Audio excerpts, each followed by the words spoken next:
Hey gang, welcome back. This episode sponsored by C90 Ocean Minerals, nature's most complete trace mineral salt and the one I feed to my herd. Support for this episode also provided by our generous patrons on patreon.com/Red Hills Rancher. This week, my good friend from Lusk, Wyoming, Mr. Sage Askin, joins me from his field office via Zoom for a long overdue conversation about how to get started in ranching with nothing but a dream. Sage shares his tips and tricks about how to get on the same page with ownership about long-term land management goals. Hey, you want to make a podcast? Spotify's got a platform that lets you make one super easily, then distribute it everywhere and even earn money. All in one place for free. It's called Spotify for Podcasters, and here's how it works. Spotify for Podcasters lets you record and edit podcasts right from your phone or computer, so no matter what your setup is like, you can start creating today. Then you can distribute your podcast to Spotify and everywhere else podcasts are heard. Video podcasts are also available on Spotify. And when you want to take your conversations with fans to the next level, Q&A and polls are the best way to get them talking. With Spotify for Podcasters, you can earn money in a variety of ways, including ads and podcast subscriptions. Best of all, it's totally free with no catch. I highly recommend you give it a try. Download the Spotify for Podcasters app or go to www.spotify.com/podcasters to get started today. This episode is brought to you by Vital Farms. Isn't it bullshit to have to question where your food comes from? At Vital Farms, you can trace your pasture-raised eggs all the way back to the source, the pasture. On the side of each pasture-raised carton of eggs, you'll find the name of the farm where your eggs were laid. And when you look the farm up on their website, you'll get a peek at all the sunshine, fresh air, and open space the hens enjoy. Learn more and find out where to buy them at vitalfarms.com. Vital Farms, keeping it bullshit-free.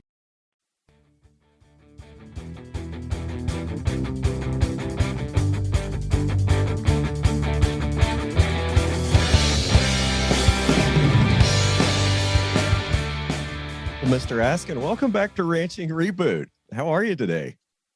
I'm wonderful. How about you, Brian? Oh, it's just another day in paradise. You don't have a spare rain shower you could loan me, do you? No, we're a little short on those ourselves, but I'll sure pray one comes your way and maybe starts out here and heads down there. Well, that'd be awful. That doesn't happen very often. No. Well, when it does, it's usually something like, a horrible snow or ice storm, and you can keep all those. Right. So, since we did this last time, what was it, back in January? I think episode 40-ish something, maybe. Why don't you? I've picked up a few new listeners, and you're back by listener request. So, who are you, guy? Well, thank you. I'm deeply honored to join you again, Brian. I had such a good time down there that day, and we had a great day running around your ranch. Love what I saw there. We need to do it again. We will do it again for sure. I'll come when you get some rain. I want to see it when it's really, really green.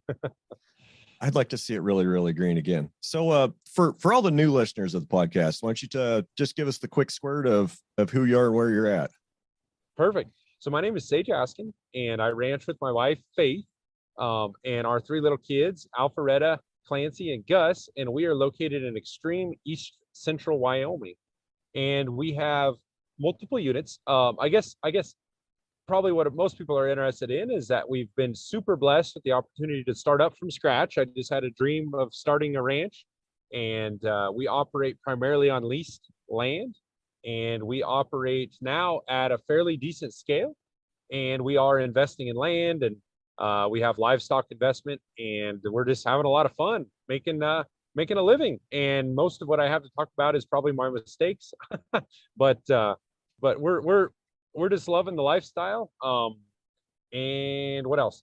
Specifics, we operate 3 different units that are all kind of work together, but they all work on their own too. We all work as a team for the HR and the personnel, but we don't help each other, very often back and forth. They kind of work on their own labor-wise. And we're trying to get that all functional, and that should give us some ecological diversity and some ability to withstand some of these drought events like you and I have been talking about. And also, we're just trying to pioneer kind of a new model of ranching is the way I look at it, Brian. And I look at it as, what our measure of success would be is we've come up with a kind of a new mission this year. and it's making the family ranch viable. And we're really excited about that. And we're doing that by trying to make our family ranch viable. And what I mean by viable, because that requires a definition, is we're able to invest in land and be happy to do that with after tax dollars profit and pay ourselves a sustainable wage and pay fair market value lease for everything that we operate on and make an economic profit while doing so. And that is the ranching for profit definition of that. Oh, you got to hit your dinger. Got the And dinger. we're trying to do that. So anyway, you can take it from there, Brian, and go where you want. So Yeah. Well, you surprised me. I wasn't ready for that RFP name drop, but we got her in there. Gotta get a few of those. Got to get a few of those in. Haven't had too many of those in lately. Yeah. So you gave me a lot of good rabbits to trace. You know, a lot of people have been asking some of these questions. You know, we've talked about drought planning, and you're in Wyoming, and you know, part of good drought planning is having the ability to flex your stocking rate, paying attention to the weather situation, you know, the forecast and the long-term climate prediction models, and seeing what's coming down the line. If things say it's going to be dry, maybe you need to get rid of some of your own units so you have some forage for what you keep to eat. Can you talk a little bit about that? Are you keeping any? And I'm kind of also interested in if you're keeping any cows over the winter and how you're planning on keeping them fed and supplemented. sure. Yes, that's a great question. So we lease a lot more land than we need for our own livestock, and I think that that's a good rule of thumb. I mean, so Have more land base than you have animals to eat. for sure, like because that's when you back yourself in the corner, and it's the 10th of December on the last sale of the year, and you're like, I've got to sell these, and you just take what you can get, right? And then you Yeah. take that hit. That's how you go broke, is backing yourself in a corner financially and being at the whim of the market, which we can't control. The other thing we can't control. So back to the drought planning. We do exactly like you said. We spend a lot of time. I don't put a lot of faith in long-term weather forecasting. I mean, I'd love to find one that seems accurate, and they're not there. I mean, I don't know how you agree with that or not, but they just, It's they hard can to give disagree. yeah. I mean, I spend a ton of time thinking about what happens this week because those seem pretty good now, and certainly better than they were 5 years ago, 10 years ago. We've had we've been really saved by a good meteorologist up here. His name is Don Day, and he gives a great podcast. We watch it, and he will call a storm that he balances like three different models, the North American, the Canadian, and the is it the European or whatever. Yeah. And that's different. A lot of our weather stuff here in the US, like AccuWeather and whatever, they just go off the American model, and they stink, to be honest. It isn't always right. And he'll often say, here's and then he has lots of experience. So he brings a lot of analog stuff in with it. And that helps us avoid storm events. However, in long-term drought forecasting, we're thinking about a few things right now. One is, like, I doubt that we're going to have a quadruple dip La Nina, right? It's probable that we're not. I think we're going to have a triple, though. Yeah, it's been a triple. It's been a triple La Nina, and there's only been 3 or 4 of those. We're probably not going to have next summer. Should go at least INSO neutral, right, or something like that. And I don't know. Is that what Day's talking about? I haven't listened to him lately. That's what Don Day's talking about, is saying, like, it looks like probability of going neutral. So back to what we use it in our deal is, like, just a general idea. So I can't stock up till the grass grows. I can't grow grass until it rains. So I can't really do much. So we try to match. We're pretty good at forecasting what our winter stockpile is going to be in dormancy, because we can go measure that. It's pretty real time. We don't have a lot of oxidation loss and things in the wintertime. So when do you go measure your winter stockpile? Yeah, here right at the 1st of like November is pretty good, Brian. Okay. We've reached, and then we're generally going to err in our favor. Like, if we get any growth, it might be in like the draws and stuff. Sometimes it does happen. The little cool season grass that's down in the low draws, or where, down by water. I get a lot of that through the wintertime if I get moisture. If you get moisture, and we do too, way more than you're told in college, but I feel like, if we measure it then and we say, this is what we've got, we're not going to bank on any more, and we're probably not going to have a fire that burns any of it up where we're at. I know that that's a risk where you're at. so that is pretty good. And we just Question came forecast up off this that. morning. What are you going to Yeah. do if we get a fire that burns up the hay pile? Oh man. Take them to town. Yeah. Like It might be worth insuring the hay. That's oh, that's a in good that point. regard. Yeah. Might be a good risk management. I'm looking at buying crappy alfalfa for way too expensive. You might be able to insure it for more. I don't know. That's not a terrible idea. You know, I'm not buying forage. I'm just buying supplement. Yep. So. Yep. Well, but anyway, yeah, that's so I always go an extra month too. So we tend to think of green grass May 1, and and we've every year where we live at Lusk, we've been able to have green grass to graze on May 1. But I will tell you, March and April are the most difficult times of the year on a cow that I can imagine. I mean, there'll be little bits of grass coming up. Now, sheep, it's another reason to have sheep. They do really well that time of year. We're not worried. So we'll stop supplementing the sheep in mid-March, almost irregardless, other than in storm events. But the cattle, often they can't just get quantity enough, and they'll actually expend more energy chasing green grass. And if they're like a short-term cow or something that could be compromised in any manner, that's when I worry about cows. So we actually will kind of skimp on the early part of winter, especially if we're open. We'll be ready to supplement during storm events or right before, so we're not out in the storm event. And then going on in the wintertime, we put an extra month's worth of feed in and budget clear to the 1st of June, right? On this November 1st feed budget. And that's what we say we're going to winter. Anything that we come up. So I have a pretty good idea right now. I'm talking to you on October 11th. I have a pretty good idea where we're at. And I'll solidify that, and we'll go ahead and move, like whether we have to get extra winter feed or something, or winter forage or something. I try very hard to move the cows to winter forage if we need to. Last year we did some corn stalks to help augment keeping our cow calf deal together. And that's not something I try to do, but it's something we do if we think we're short, so. Okay. The question I really want you to answer is how much forage hay do you go through in a year? Like how many days a year are you hauling a ration to your cows versus just a supplement? Yes, Brian, for the last 5 years, we have not, unless it's like, so on the range, cows, that's what you're talking, right? I mean, right. ranching, our production livestock, we're way under half a ton of cow for the whole winter of hay used. So we just don't do it. So you're feeding, if you're a half a ton, that's 1,000 pounds for a cow. Divide that out by 30 pounds a day. So you're not even feeding 30, 40 days. That's right, Brian. We're doing a lot of, I think, similar to what you've done.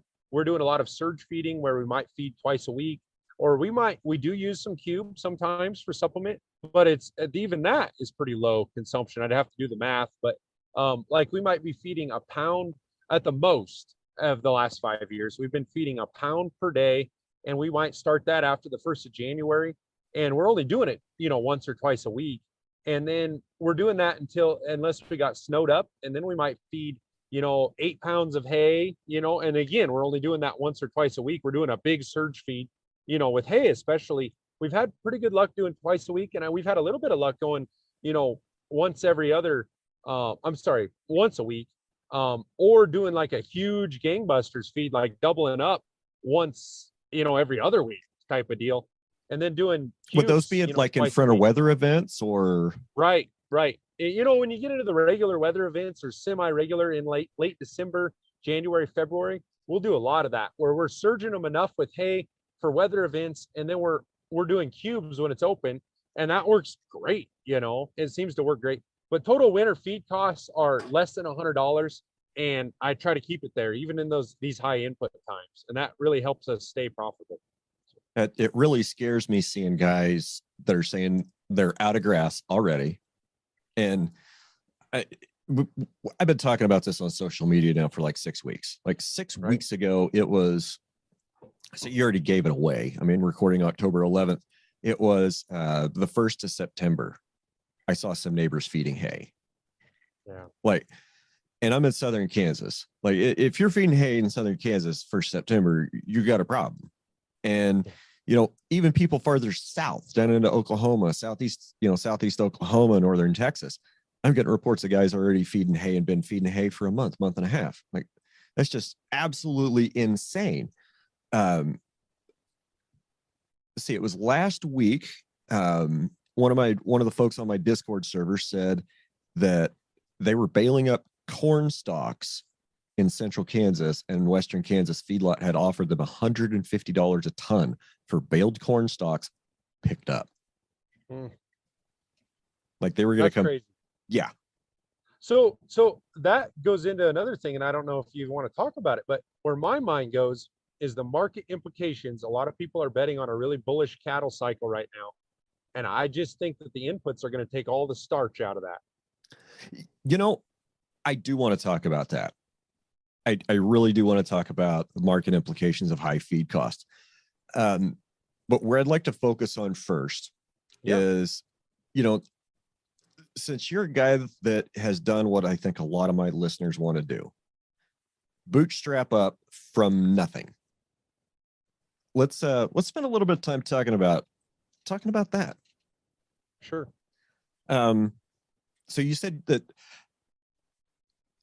I think one of the earliest times that I heard your name was at that school that shall not be named, or maybe at a workshop, and you were mentioned as, you know, starting on leased land with leased equipment and leased cattle.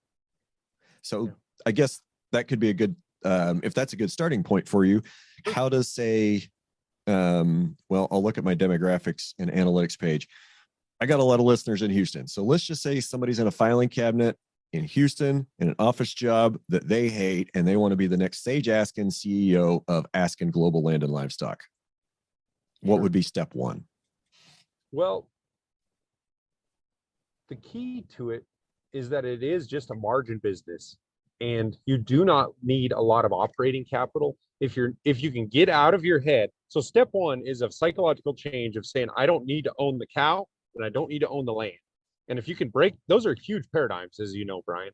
If you can break those paradigms, I would say the sky is the limit. There's never been more opportunity than right now. The third thing is distinctly getting that first piece of land. I would look at, for, you know, in an urban environment or more urban than where I'm at, just unused land, vacant land, you know, and I know it exists in tremendous volume. Further east in the United States you go, it exists more and more. I mean, just find something that you can add value to with your livestock, and that's where it really starts to work. But in the West, I would say it's more competitive because we are valuing land for grazing value. It's something we see.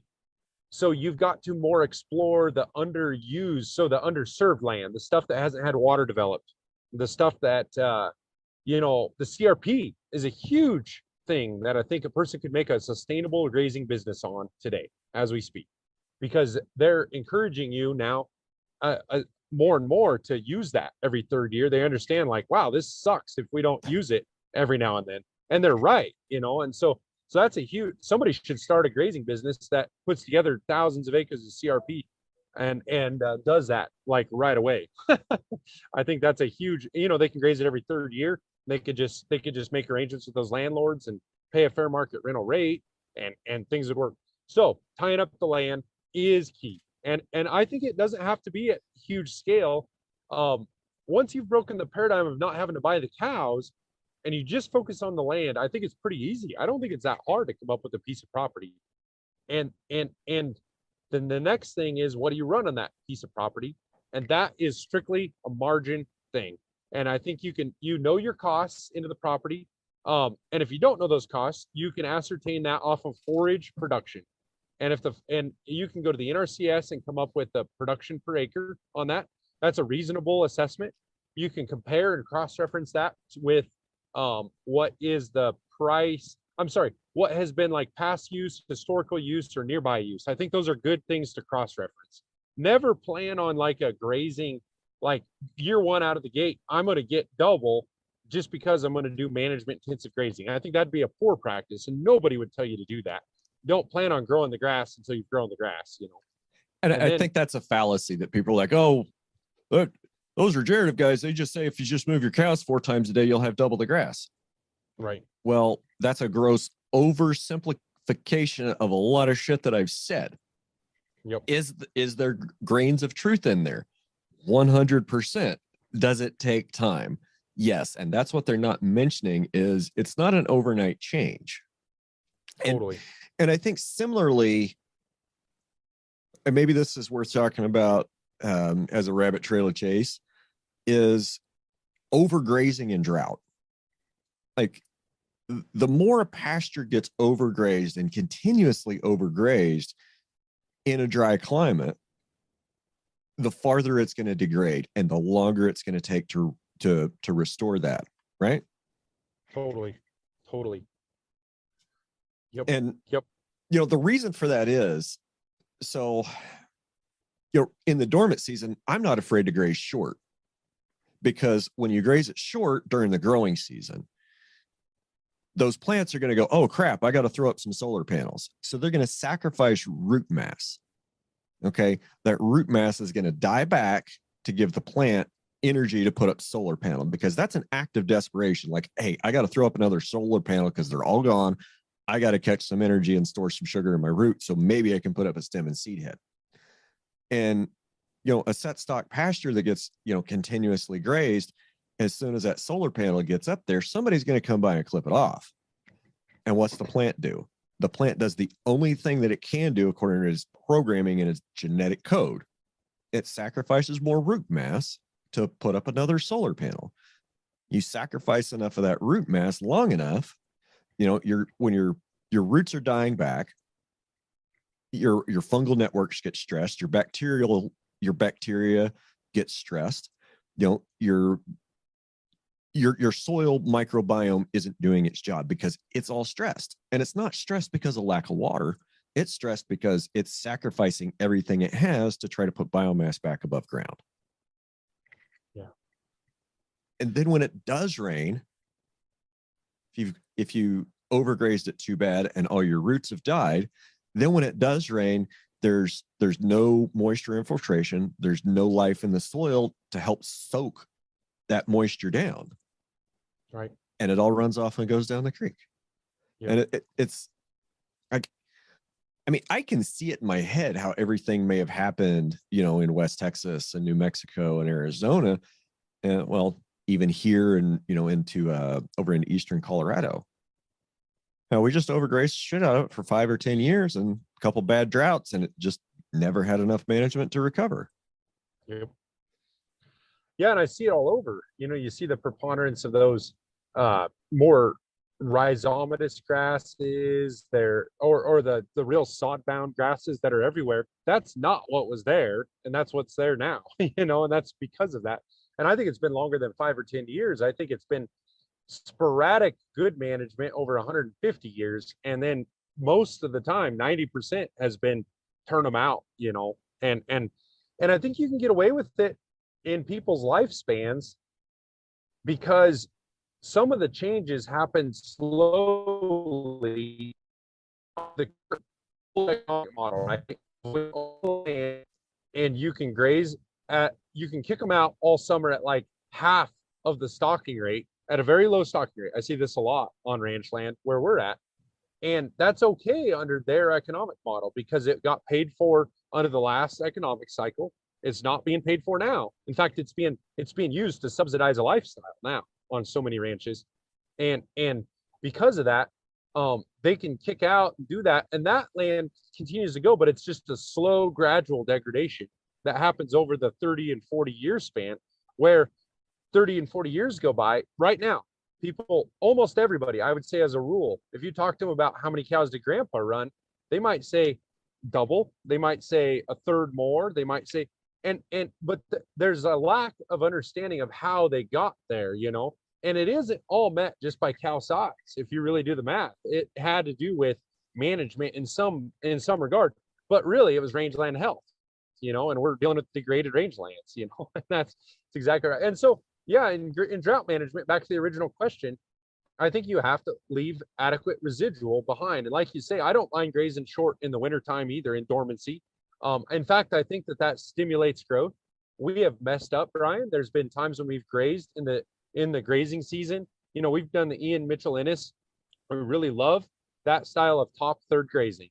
And I have messed it up where I've went and I didn't get any precip on it, and it doesn't recover in that growing season.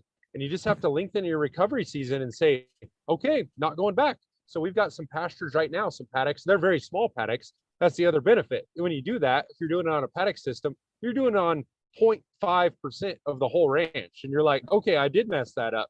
That's my bad. But I'm dang sure going to make sure that recovers before I come back, you know? And the smaller your paddocks are, the less you have Yep. to worry about screwing up, because it's a lot easier to screw up. That's not a lot easier to screw up. It's less taxing to screw up 1 acre out of 500 than it is to screw up 250 out of that 500 with a management practice. And that's, I'd really hope that folks would understand that, you know, you don't have to take your whole ranch or your whole farm and do regenerative and soil health stuff on it. Right. Just start somewhere. I mean, yeah. So you got a 40 that's back there behind the tree row that nobody from the highway can see. Go do something weird back there. You got a back pasture that's a little bit inaccessible that you can't really use any other way. Well, or, you know, that's kind of isolated by roads. Well, figure out how to use it. Do something. Try something, you know, because if we just, if everybody keeps doing what they've been doing the last 30, 40 years in this business, like train wreck doesn't even describe it. I think we're headed there. And again, we're not going to touch that until you want to, but we'll do that in the last half of the podcast. Yeah. Yeah. But no, I mean, no, that's just it. I think you got to chase this stuff. It is in the arid west of the 100th meridian. It is, you are going to have to do a leap of faith if you're going to go into grazing management and say, like, because you're not going to get instant gratification.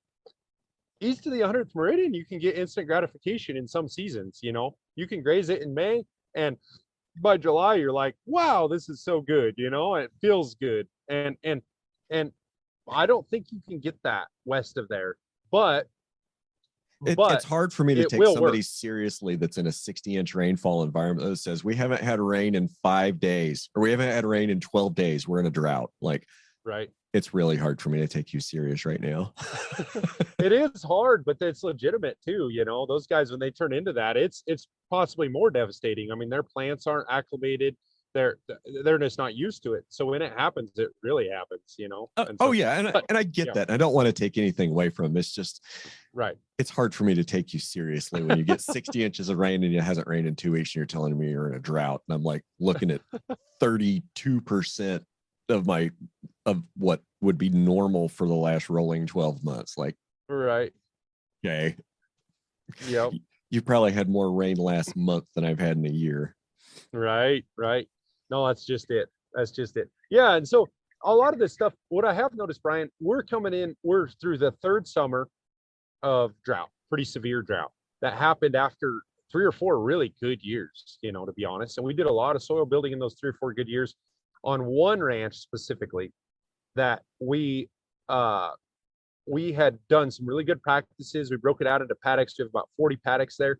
And that ranch in this drought, we are destocked maybe to 55% of what we consider to be our carrying capacity on the other ranch land that we got like in 2020 as we were entering the drought. The ranch land up there, we only had to destock 15 to 20%. And we have, in every year of this drought, actually had additional forage, including this year, where we said, hey, we can do something else with that if we want to. And that is the benefits of this regenerative ag. It comes later, and we've built that, and it sustained itself through this drought. And I feel like that particular ranch is going to bounce back extremely quickly when we get into precip. And so we saw it this year. We managed land 2 miles away from that, and they suffered the same drought, the same heat index days. And it did feel like we got a little more rain up there, but the numbers don't back it up. We didn't get more rain there. It just made better use of the water that we did get. Right. And in these drought stress, you know, you get, just like we were talking before the show about maybe 1500ths, but under good management, that can go a long ways. You know, it makes use of, hopefully 70% of that gets used in some manner, or all of it if you're doing well. Yeah. So hypothetically, an overgrazed pasture that's, you know, the grass is less than an inch tall, which is, you know, probably a lot of ground between where I'm sitting and where you're sitting. I'd say that's probably 95% of the land between us right now is less than an inch tall. And or it's farm ground, but that doesn't really count. Sure. And so 1500ths of rain is what, let's just talk that it's 1500ths of rain or real heavy dew. When I've got knee-high stockpile and knee-high grass and forage still in the pasture that I move out of, all that moisture gets a chance to get down there to ground level, and it's shaded from the sun. So the sun comes out today, it's 80 degrees and it's 12% humidity with 20-mile-an-hour wind.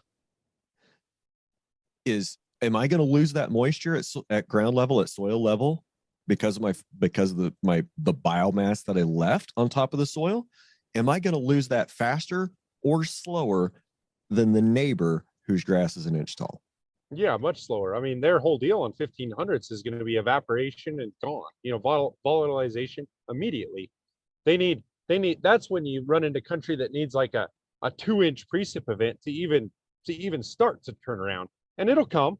A lot of this country, it comes in the winter time, and you eventually get a big snow on it, and it turns around. But I agree completely, Brian. This is the future, and I would go so far as to say that economically, in 30 years, this will be parity. Everybody will be trying to chase their tail, doing some sort of management intensive grazing, and I think it's caused by land values. I think you can't afford not to. You've got to do better with what you have. You think it'll be 30 years? It might be shorter, yeah. But in ag, everything happens in ag. Everything happens by generations, and I know that we're exiting a generation right now, but I still think there's a lot of hangers on. I think it'll be a lot longer time frame than it should be. So. I hope you're wrong.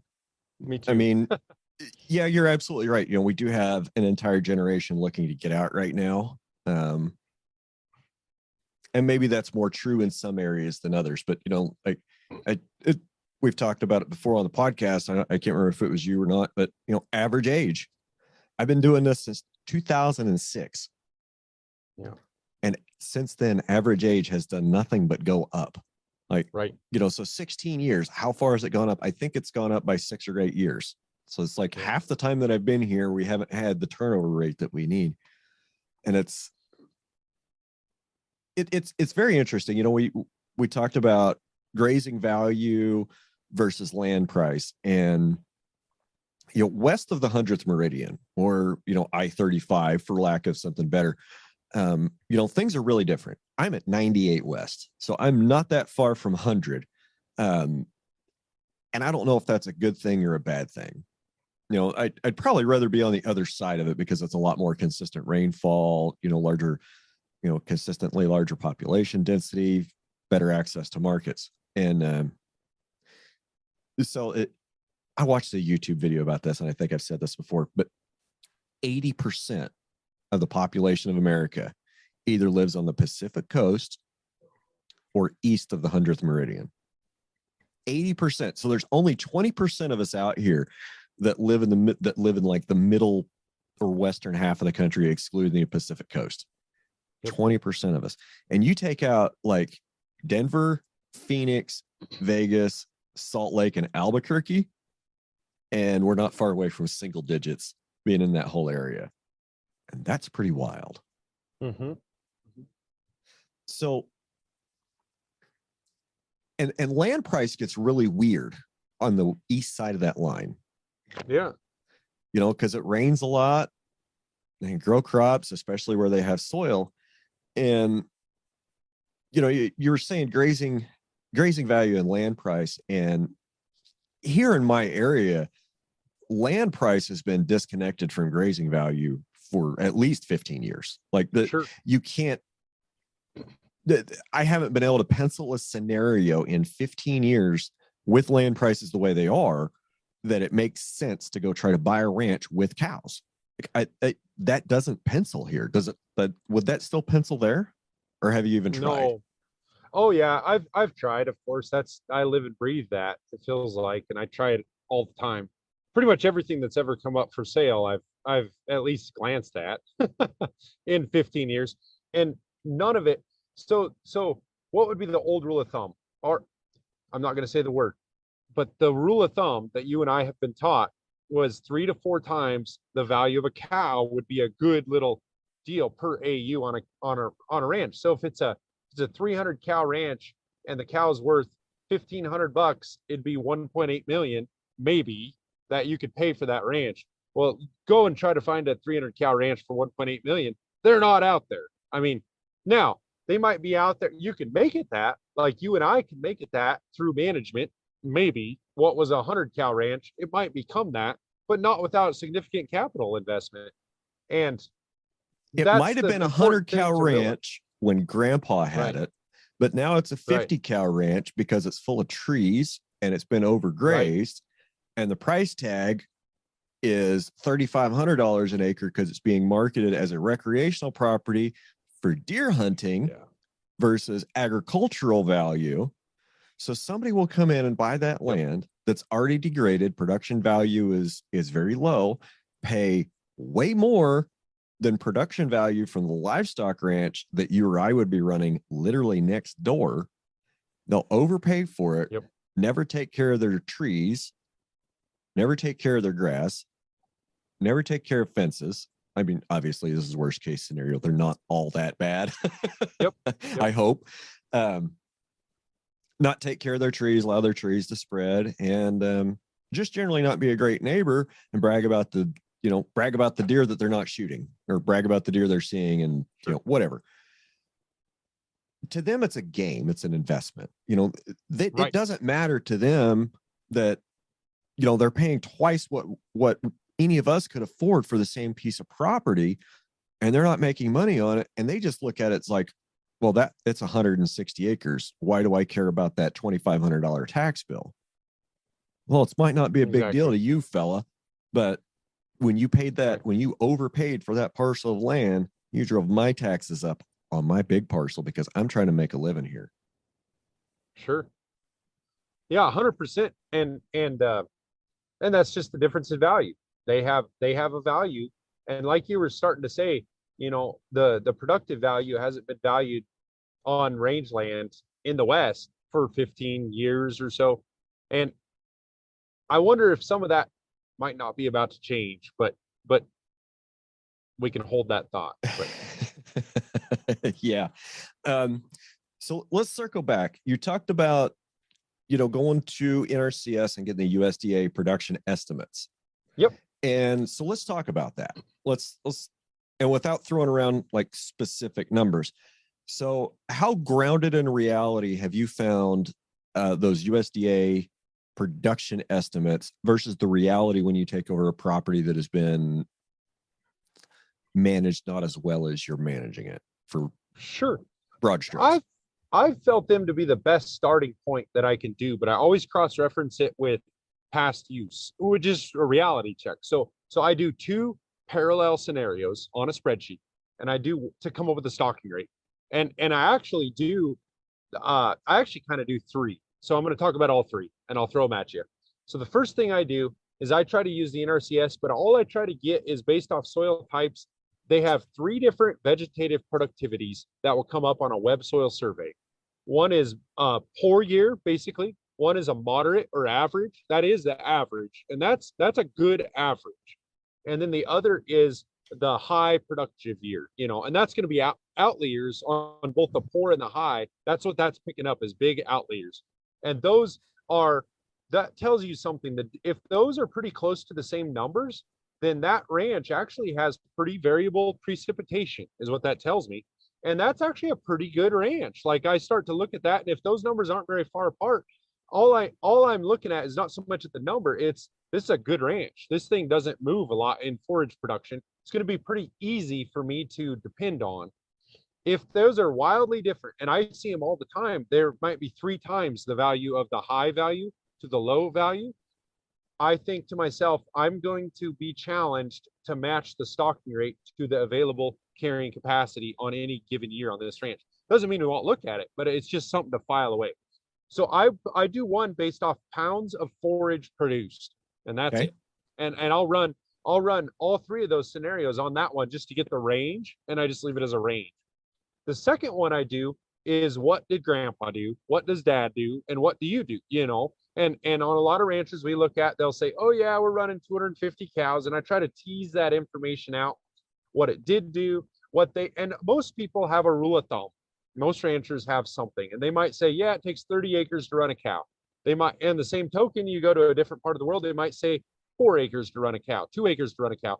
We like that, right? Like we like rules. And so that's a good number. Like, go ahead and run that as a parallel analysis. That doesn't mean it's gospel, but or as then a you got to starting try point. yeah, as a starting point. Both of these are just starting points. And you'll find they'll start honing in on stuff. Usually the NRCS data will be more optimistic. That I would argue, Brian, that doesn't make it bad data. That means that it is working off soil. Like the NRCS hasn't had money for soil samples for 30 years for new samples, like other than on cropland and things. And so a lot of that data is good. That is the capacity and the productive capability of that land. Then it's been mismanaged for another generation. So it can do that. It sure isn't doing that today. And we've found that a lot of that will wake up in 2 or 3 years of decent, average or above average precipitation. It can change there really quick and meet that. But I agree with you that I don't see that. But anyway, to finish the assessment, I do that. And then I like to do the neighbor assessment a little bit, if you can tease that out. I don't always say that neighbors is gospel truth, but there's some good things, as you and I know about looking in. It's always easier to look over the fence and see some things. There's going to be a few things there that are really positive. So if I can put it's always easier to tell somebody else what your neighbor's doing wrong versus what you are doing wrong, because I'm not doing anything wrong. Oh, my stuff's great.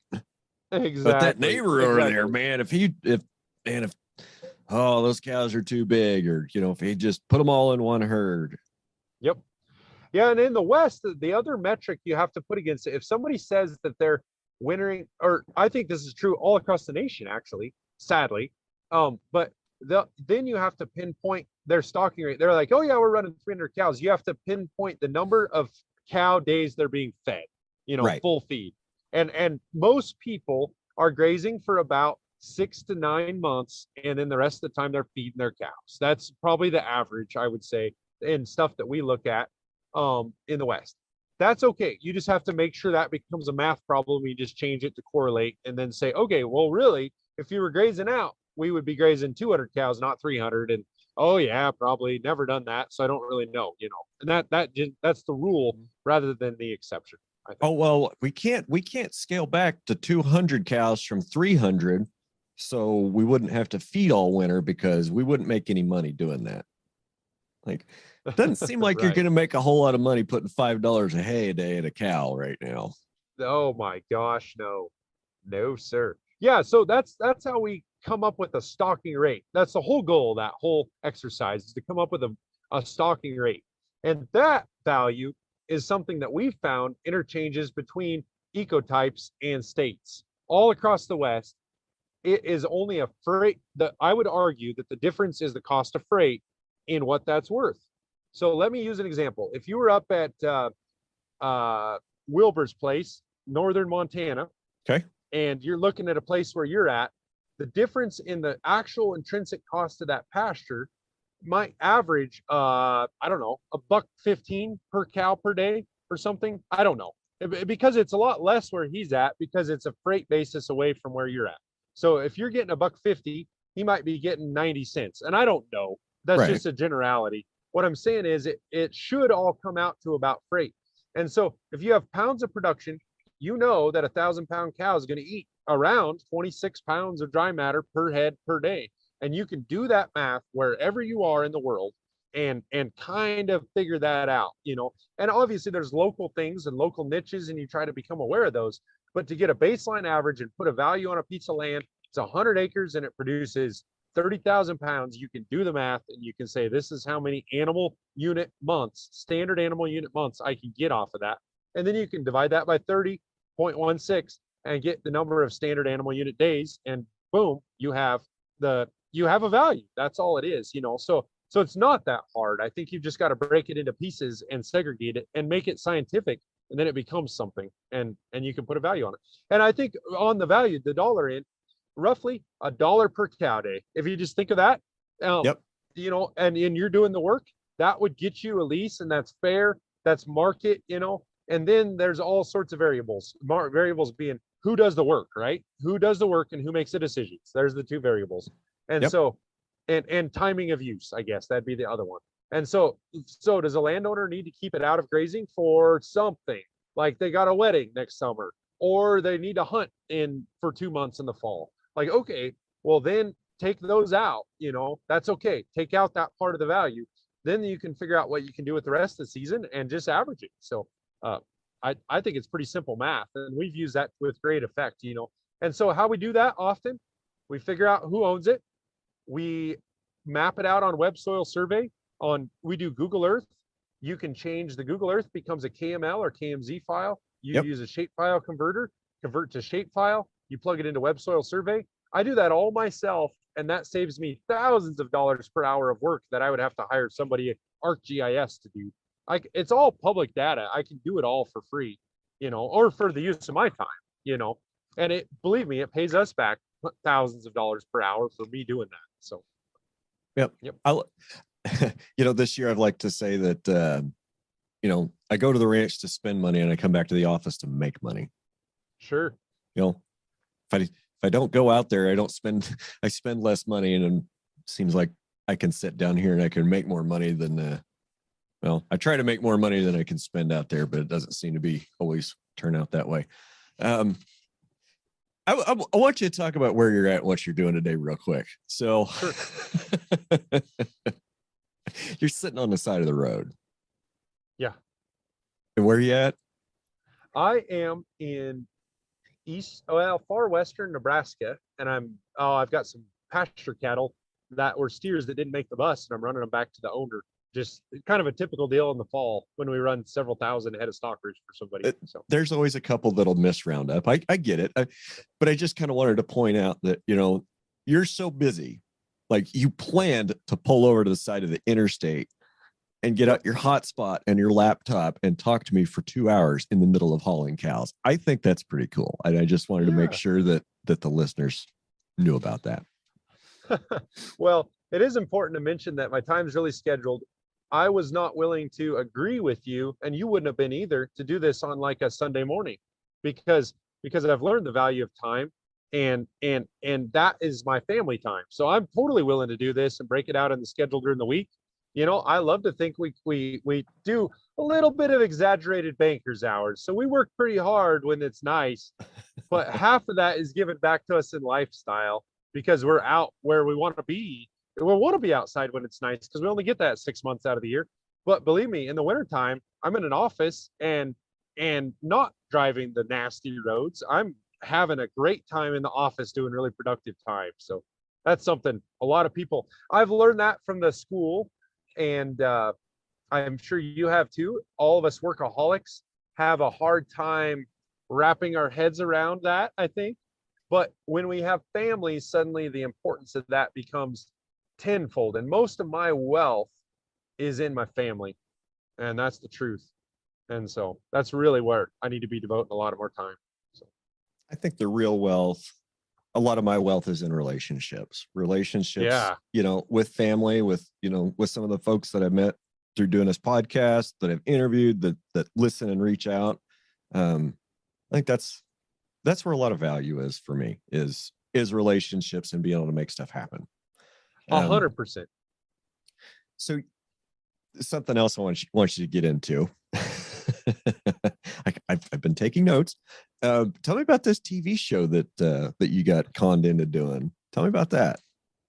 Well, about 2 years ago, Dallas Mount was approached by somebody, and I do not know who, but I think within EL, or at least RFP alumni, who said, hey, there's a TV show called Going From Broke, and it is produced by Ashton Kutcher, and it's kind of a fun thing. And so there was a casting company who was casting for that. So Dallas just thought it was funny, and he, more or less, I think, and so he passed that on to Faith and I.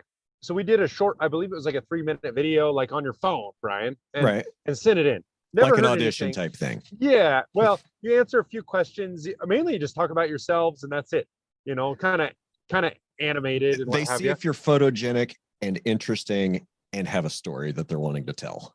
Totally, totally. Yeah, and I never would have guessed we were any of those, to be honest. But we sent that in. Didn't hear anything back, except for we did finally kind of get denial and like you're not going to fit on the show. Okay, cool. Well, that was season 2. That was in 2021. They called us this spring and they actually said, hey, we want you to recast. Like, can you audition for this again? And we said, well, sure, I guess. I mean, we just moved on with our lives. And they said, well, Ashton himself really wanted you back on the show. We didn't have enough slots last year. They said, you really should do this. I think you're going to get on it. And so we're like, okay, well, I guess we'll apply for the show. And so we did. And the show is about, it started out as a concept about the student loan crisis. And the first couple seasons are pretty heavily on that. It's a bad problem in the United States with free money. Like when I was in school, I could just sign up for as much as I wanted on any given weekend to do whatever I wanted with. And it took a pretty astute individual who was not myself to resist that allure. You know what? I didn't go. Yeah. And I saw that happening even right after I was getting out of the military. I mean, after boot camp, while I was in the military, I was seeing that happen. And then especially after I got out in mid 2000s, like, 2006, it's like, wait a minute, you're making money going to school and not working? Yeah, I get these grants and I get these student loans and blah, blah, blah, blah, blah. Okay. How much debt are you going to graduate with? Oh, it shouldn't be bad. It should only be $180,000. But with my degree, they say that, starting positions are $60,000 to $80,000 in that field. Like, okay. Math doesn't compute. Like, I don't know where you took a financial literacy course, but yeah, that doesn't seem to make a whole lot of sense. Like, moral hazard.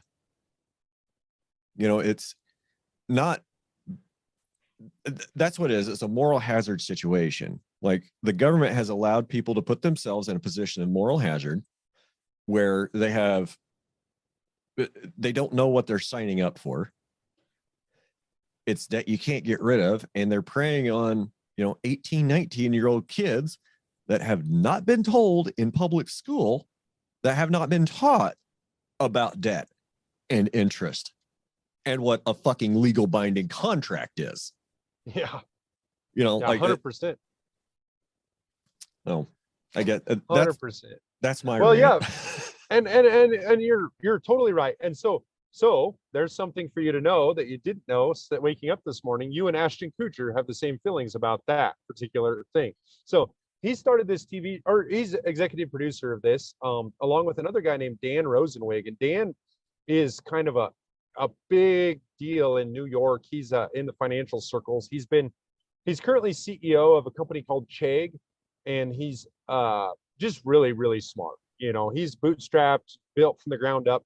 He was past COO of Yahoo, big interest in Fender guitar right now and several other things. He knows business, right? And it's really cool to meet people like that. And so I guess to finish the story about the TV show, they asked us to be on it. We were accepted, and we did some filming. And I don't know. I probably shouldn't release much more, other than it was a really strange experience to be filmed. We were, I have earbuds on today that I didn't even know what earbuds were when I started this whole experience, and now I'm comfortable with it. And now they're handing you, now that they're, somebody hands you this little brick with a wire coming out and a microphone. You're like, oh yeah, just throw that in your back pocket, feed this microphone up through the shirt, clip that sucker right here. Yep. 100%. And when they ask you to do your fourth take at something that's pretty inane, you're just good with it. You're just chill. You just know what's going on. Now, it was super strange the first couple of times. I was I will say I had to be. Do you really need 4 takes of me opening a gate? Like, really? Exactly. Do we really need 4 takes of this? Or, oh, can you do that again? That was really cool. I'm like, okay, yeah, let me go get that cow back and let her stand right here, and I'll tell her to do the exact same thing she just did. Exactly. No, you're dead on. And so, no, the whole experience was like surreal in the end, looking back. that we were even picked for this. We have not seen any of the episodes. They must have 30 hours of runtime, maybe more, of interviews and stuff. We had to do some on. It's totally not staged. So that, I mean, I just told you about having to do multiple takes. That's a little different. The show is not staged at all. You know, it's basically a documentary style, like reality show type thing. It's And like, and they, we didn't get that. Can you walk back? Can you come back over here and walk back to the pickup? yep. But you never know what's going to happen. Like they wandered around for like 3 hours one day. Faith was trying to go out and do a deal with the sheep herd, and they couldn't find the sheep herd in the end. So she didn't really know where she was going, and they wandered around out there and finally came back. So there's a lot of things that aren't really planned on it. But I don't know what it's going to look like when it's done. But I will say this, Brian, they helped us, and they helped us with financial aspects that I was not experienced in. I hadn't reached that level of expertise in the business, and I've gotten a ton of foundation. They looked at our ranching business, which basically is a bundle of assets in some land that we've invested in that is coupled with a lot of debt. Then they looked at our original enterprise, which was custom grazing, and they looked at that and they said, that's beautiful. You don't have to own anything to do that, and you make some money. And then they looked at the livestock ownership, and you know what they said? They said risk. They said, this is cool when it works, but when it doesn't work, this seems like it sinks you. And I couldn't believe the astute, non-traditionalists. They know nothing about ag, and they very quickly boiled it down into the truth on ag. Because you, through experience with ranching for profit, you know how to write, you know how to keep your books, and you know how to talk in terms that they understand, that business people understand, which is something that, I hate to say it, that a lot of cattlemen and ranchers lack, because they just don't have any experience with that. They've been, listening to their bank, the same banker for 30 years that's making 7% off of them right now. Right. But yeah, totally. I totally get that analysis and breakdown. I feel that in my checkbook. Like, custom grazing is great. And I was just sitting here, well, not just sitting here. I've kind of been thinking about this for a while. Like, I feel like the Packers managed to, quote, chickenize the beef industry without anybody knowing about it, without anybody having to build confinement barns. They got us all to do Angus cows. Like, there's, 4 or 5 major bloodlines of Angus cows. That's the majority of slaughter beef. Yep. Black cows, certified Angus beef, and just what you said, that, the people from the TV broke it down. Owning livestock is risk. When it works great, but most of the time it's risk and it sucks. Custom grazing, great second base hit, great for cash flow, low risk. Running a business with all your leased land, leased livestock, leased equipment, everything goes bad, you can sell everything, you got no debt, or get rid of everything, you got no debt. I mean, those are good places to be. It really scares me, in 2022, with record high inflation, interest rates going through the roof, you got people that are like, well, it's a good time to start a ranch. Yeah. Like, I'm going to go buy 200 acres, and I'm going to put 50 cows on it. And we're going to build a lot. We're going to feed hay because there's an ethanol plant down the road. And that's what it's turned into. It's turned into like Angus formula feeding for everybody. Right. Which, that's okay. It'd be okay if those people that, were raising steak cattle got steak price, but they don't. They get hamburger price for steak cattle that are fed $8 corn. Yeah, I couldn't agree more. And it just doesn't, the margins in livestock ownership. So here's something that I think you are doing a good job, I think, at developing a genetics program naturally acclimated to your ranch. I see the picture of them behind you. I was there, probably really close to that. They look awesome. I love seeing your cattle. Yeah, we drove down this road that's back here in the background. Yeah, we did drive down that road. Yep. It looked pretty familiar. But you would, I just want to see where you stand on this. I would postulate that we don't get paid most of the time for our genetics on a commercial basis. Unless we're doing seed stock, unless we're doing direct sales, unless we're doing a Kushi Wagyu cross, so we get an extra, leg up on the calf sales. Commoditization, commodities, because food prices are artificially held so low to the producer, we don't get paid for it. And I would argue that it's not flirting with, it is considerably under where it would be if it were not subsidized by mom getting a job in town, by, just pauper lifestyles where yeah, you drive a $80,000 pickup, you only get paid what your grocery bill is each month. You have no savings account. That's so common. That's life in agriculture right now. That's what needs to change. You try to sell any halves, wholes, or quarters lately? No. Like, I don't want anybody to think bad of any of my friends, but it just seems like there's a lot of America that's living hand to mouth that doesn't even have $500 to spare. Yeah. That doesn't even have a spare $500 in their checking account to buy, a half or a quarter. That's a bad situation to be in. I mean, and I've felt that. I've been there multiple times in my life, and I have too, and I try not to be there. I don't want to live there.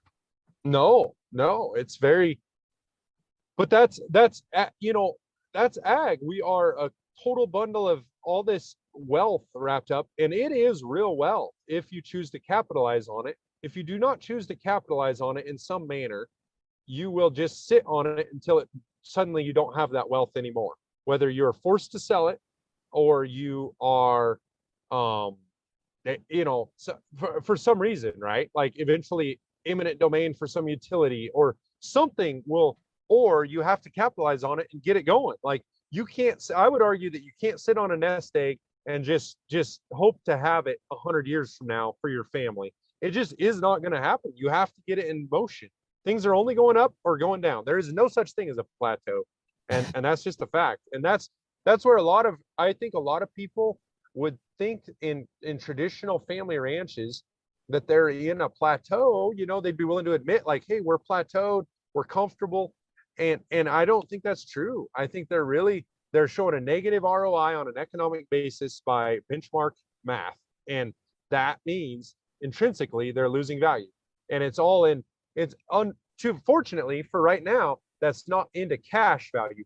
But I would argue that without CFAP injections 3 years ago in 2020, I would argue without, a bit of an uptick in commodity in gains right now this year, well, either of those years, 2020 or 2022, would have been disaster. And I would also argue that next year, 2023, I'm excited about the price of beef as much, or the price of the producer value of beef as much as anybody. Like we saw some $1,200, $1,300 calves sell. We saw some $1,600 yearlings, $1,700 yearlings, even $2,000 yearlings. That's great. But the input cost is so high, the margin is much thinner than it was in 2014. And so we're getting excited about this. It's not something to be excited about. We're barely treading water, and that's where we're being kept.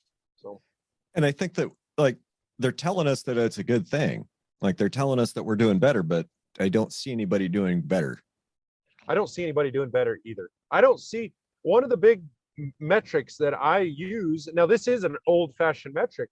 It's who's buying land. There's very few. It is not ranch money. And there's a very few very astute ranchers, and I work with a couple of them who are buying land, but they're doing it very creatively, we'll say, and they're very, very intelligent in what they're doing. But the deal of like the rancher who looks good, right, shiny on the outside, green tractors, red tractors, let's not start a war there. Whatever color tractors, they look like they are doing well. I don't see a lot of those buying, the neighbor's little chunk that comes up for sale very often. Most of them are still making land payments on the one they picked up in 2009, and they're going to be for their whole lifespan, so. Yeah. I got to pay a bill, but when we come back, let's talk about some of those creative ways that your friends are using to buy land. Cool. Introducing C90 Ocean Minerals. C90 offers complete nutrient support for today's farm and ranch. With over 90 minerals and trace elements in nature's perfect balance, C90 remineralizes soil, increases pasture quality, and elevates the wellness of your herd. Enjoy improved drought resistance, increased pasture protein and RFV values, and the elimination of pink eye and foot and hoof rot.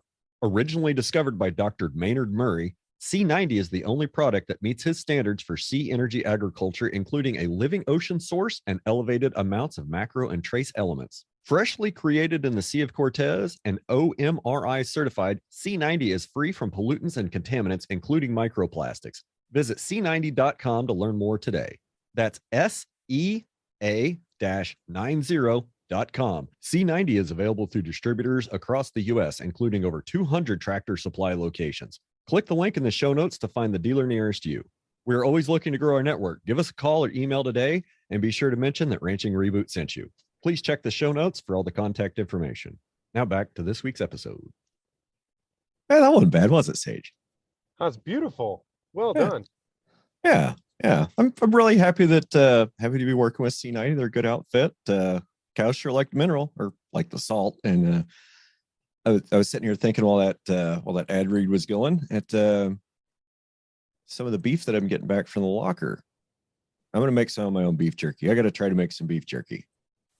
You know, what's the best beef to make beef jerky out of? Stuff that's really, really lean and doesn't have a lot of marbling. You bet. I think I can cover that. I think I can find some of that in these some of my old cull cows. So we were talking before the break about some creative ways to buy land. And that's kind of been a reoccurring theme with this conversation is, how does somebody starting out acquire land, resources, livestock, and contacts to be able to break into this business? And before I turn you loose again, some of the advice that I've been trying to give is multi-species. Sure. So your ball. Sure. Yeah. So the first thing is, I like to think in terms of paradigm shifts from the norm. And the first thing is to realize that land is an after tax dollars investment. And secondly, it is different. You do not have to be an owner operator anymore. That's dead. It's gone, probably forever. And so once those things are broken, you have to have money from somewhere to invest in land. And ideally, you need that to be from multiple income streams, right, Ryan, that are all leaving you some money after tax. So these are not, what I'm saying is not heresy. That is a fact. If you do not have that, the land you try to get into, you will be back out of within 3 to 5 years. I mean, that's just the way it works. Right.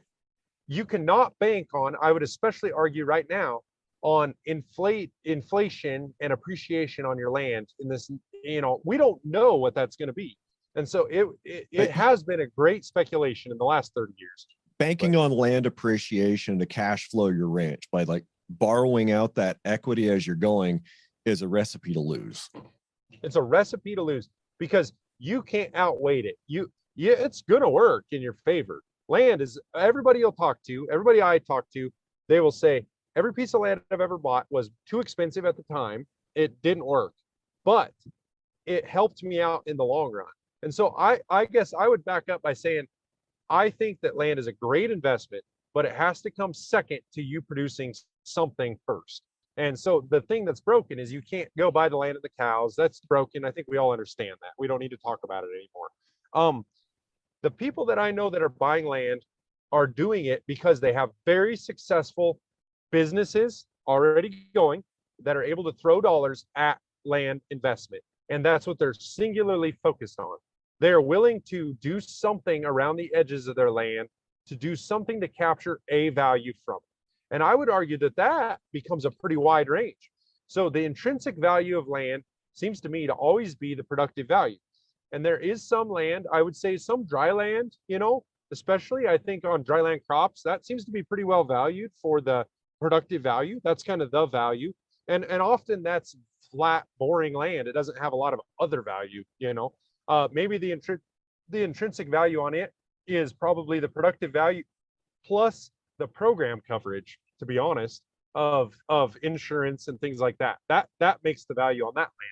Or this is just my take on it, and I could be proved wrong on any of this.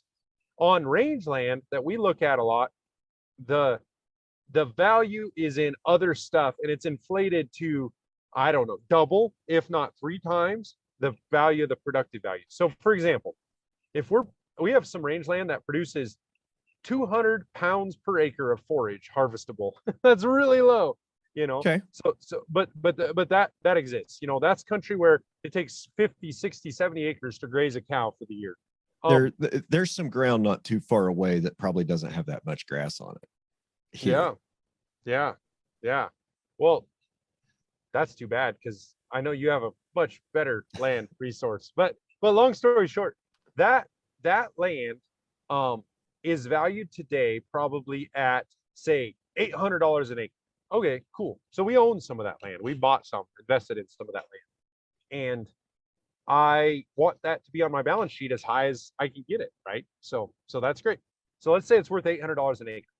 I can't pay for that land for more than about, if we use the same metric, somewhere around $200 an acre is roughly what the productive value of that land is. Okay. All the numbers we're using here are going to be wrong, but the point is valid. Okay. So that's the formula still works. The formula still works. So there's no way so the question is, A, should we invest in that land at $800 an acre? And B, if so, why? Well, we're going to have to develop something else. So when you get into that land, there are different values. The first value, I would argue, is probably the tourism type value, and that encompasses hunting, it encompasses recreation, it encompasses like scenic. So think rocks, trees, and water. You know, that seems to be the core of it. If you've got those, you've got like some topography that you're like game on. Like that's pretty investable from a land investment. And ironically, in some respects, some of the most aesthetically pleasing land is actually some of the poorest pasture, like you've already brought up. Like it's hard to get around in with your horse. You know, you have to have a horse. You can't get around with a buggy or a four-wheeler or a motorbike, you know. And so those are counter sometimes and sometimes not. But a lot of your more boring type land, it's valued closer to productive value. A lot of your really pretty lands closer to Yellowstone National Park, it's valued for all these other values. And then there are other values that are, so those things can be captured on, concessionalized and cash flowed for recreation purposes.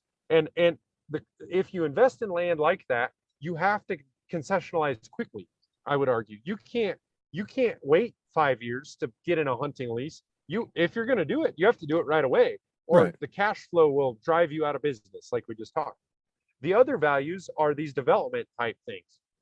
And that's how I break things in my mind, is into this really simple forms. Development meaning surface access, like maybe they need to cross with a pipeline, they need to cross with a transmission corridor. That I think these are things that I see people looking at when they're investing in land, and they say there's already a pipeline corridor in the area. They're probably going to go through here again with another pipeline in the next 10 years. It's a pretty good bet in those corridors. They don't get access to new corridors very often. They love to parallel the old corridors. And a pipeline access, a lot of people spend a lot of time fighting them. I have no problem with personal fighting anything and getting it to go around to your ranch for certain reasons. What I will say is you're leaving money on the table if you don't at least consider it, these other forms of income. And I've seen those things pay for the ranch, it feels like, in the first couple of years for a pipeline going across, or pay for a good chunk of it, enough that it made it worthwhile. So in that example I gave, it's worth $200 an acre intrinsically. There's an extra $600 an acre and other stuff. I think it's not unreasonable to pick up $100 an acre value, amortized over time in your hunting rights, your recreational rights. I think if you pick up another $300 in value in development rights, and that gets you in the ballpark of paying for that land, and that gets you to a negotiation table. And that's how land values exist. The people that I see investing in more land are willing to try for that extra thing. And I think that it depends on their level of financial maturity. The most successful ones usually are willing to speculate just a bit, that they might not know what that thing is, but they know there's going to be a thing. And they usually find that out during their due diligence and their price discovery period. But I would argue that they try to buy it closer to productive value and throw that in on top, you know? So, and those guys are successful, those guys and gals and people that are doing that sort of. But if you go in the mindset of being a rancher, and you're going to mortgage your ranch, you're running cow calf, and you're going to buy the neighbor's ranch, you won't even get to talk to the bank. I mean, unfortunately, because the last thing they want is 5 years from now, they know they're just going to be trying to resell your ranch. and they don't want to do that either. And I think that that's going to be a real difficult thing right now. I look at this year, Brian. I started this year with a 5% interest rate on my line of credit. I am going to end this year. I might be double that. I don't know where it's headed, but I know that I'm over 7 right now. And when that last 3/4 hike comes, when I haven't got the letter about it yet, but it might be in the mailbox, and that's going to be 9 or real close, you know, and they haven't been regularly coming every 28 days. You haven't been getting those rate increase notices regularly. No, we're working with an awesome bank, but coming quarterly is bad enough because it jumps up by higher than you keep track of. So I don't think maybe they have missed a couple opportunities in the last 2 months, but there for a while, I think I got 6 or 7 in a row. Really? Yeah. So you want to, my line of credit doubled. Yeah, it doubled. And I think that's what we're planning on ours double. We're planning on paper, ours being at 9.5 or 10% at the end of this year. And that's what we have to make money on next year. And if it's not making money, we're not using that credit. Like we have to make 15, 20% next year at a bare minimum to even be worth using that line of credit, or we're going to figure out how to operate without that line of credit. Yeah. So that's what we're going to do. So, the other thing that I really saw that inflation is in vehicle, not so much in the vehicle prices. Everybody's aware of that. I had got an auto loan in a couple of years. I went and looked at auto loans. To get a new auto loan today, like I would have thought like 6.5%, 7% was like, that's too much risk. I'm not sure I like that in the past 5, 6 years. And I've done a couple when I needed to. And then we've quickly restructured them and got them down to 5% or 4%. Right. Well, I went and looked the other day and freecreditreport.com for what it's worth. It said that it was offering automobile rates at 11 to 16%. I don't know what dealer rates are right now, but I'm just telling you, if that's jumped up, I guarantee that you go to it, try to finance a car 100% like you could for the last 15 years. Yeah. I don't think it's going to happen. I think you're going to have to pay 12% for that money. And that is a terrible investment. Where are you finding new vehicles on the lot for sale? Yeah, I don't know. It's all related, right? Yeah. Yeah. I mean, I haven't seen a 20. I don't think I've seen a 2022 model anything yet, much less on a dealer lot that somebody could go up and purchase. But yeah, totally. Purchase price of vehicles. There was a graphic that I did, probably back in the spring, and it was really old, and it was kind of comparing prices of a pickup in, I think, like 1972 or 1982 to 2012 in terms of how many cows or calves, steer calves, right? No, it was cull cows. It was cull cow math, and it was like, back in the 80s, you could take 3 $800 cows to town and come home with a new pickup for $2,500. And now you need to take about, damn near 100 $600 cows to town to buy a new feed pickup. Yeah. That's it.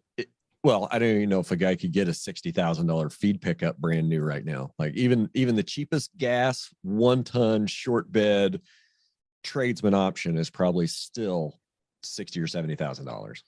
Yeah, it's ridiculous. Well, yeah, and used stuff isn't any better. So there's that kind of inflation. There's inflation at the pump. There's the inflation that we're all seeing at the grocery store. Well, that a lot of folks are seeing at the grocery store that aren't growing their own food. Right. And money's getting expensive. It's bad. And before we segue into something we talked about earlier, we've been talking about the productive intrinsic value of land and buying land and how to do that. And I appreciate your comments on monetizing other things in the ranch past livestock. And that's something that a lot of people don't think about is, okay, I want to buy a ranch and have cows. Well, a lot of us want to do that so we don't have to deal with people. But at the end of the day, it's the connections, it's the people that really make the world go round, and it's the connections that make us whole and keep us grounded to the universe. And who are we to hoard this land and not allow others to enjoy it. Yeah. Now, there's the other part of that is you don't just want to open up the ranch to the general public because, we see what national parks look like. Right. And they have a budget for road maintenance. They have a budget for trash cleanup. They have, they have restrooms. Like, if there was maybe a way to allow people to enjoy the land and they wouldn't disturb it, that would be one thing. But, the way society is like opening up my place to the general public. That's the last thing I want to do.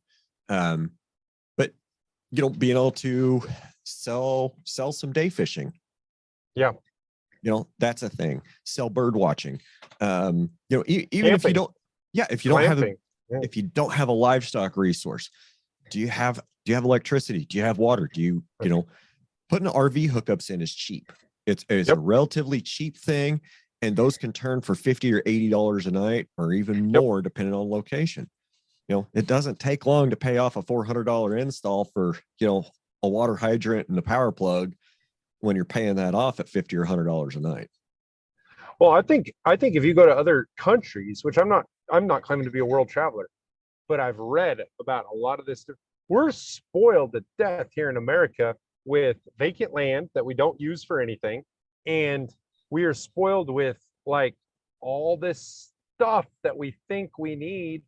And we're just not doing a good job of capturing all of it. If we were just federal land, for example, that wouldn't exist other places. We have a luxury here in the United States to have that, like, kind of a deal. Or if it was existing in other places, it'd be federally owned lands that is then collectively farmed in some sort of manner under somewhat negative. I think you might almost have it backwards. Sure. In a lot of European countries, that there's not really private land ownership. There might be like a writ of occupation, or but you don't. You lease it from the federal government. Yeah, like England is probably different, because there are people that actually own land there. Then there are people that that live on crown land, that work crown land, and then there's people that there's public trust land that. Anyway, way more complicated. I don't live there. I don't care. Like 3 people listening to this podcast live there. If you want to know more about it, we'll do another show. But anyway, intrinsic value of land. Yeah. Getting more people out there and getting them back in touch, not just with the land, but with livestock. And I guess the comment I really want to make is, how far distorted are I get my words together one of these days. How distorted is the intrinsic production value of the land? How much is that being distorted by things like crop insurance, subsidies, or even pasture insurance, like PRF? Right. It has to be significant. I don't know if it's 50% or 10%, Brian. Probably somewhere in that range, wouldn't you guess? Yeah, but all of those things. Crop insurance, the subsidies, the LRF, the CFAP that you've talked about, all these are tools that the government is giving us to, quote, mitigate risk. And a lot of it I don't see as necessarily mitigating risk. It's the moral hazard of not being accountable, not being responsible for the financial implications of your choices. That's what moral hazard is. And right now, there's a lot of people in the livestock industry that own cows that have exposed themselves to a lot of moral hazard. In the worst way, whether it's with their money and a living animal that they don't have a plan to feed. Or it's somebody that has risked more than they have because they're held up by that safety net of crop insurance and subsidy and PRF.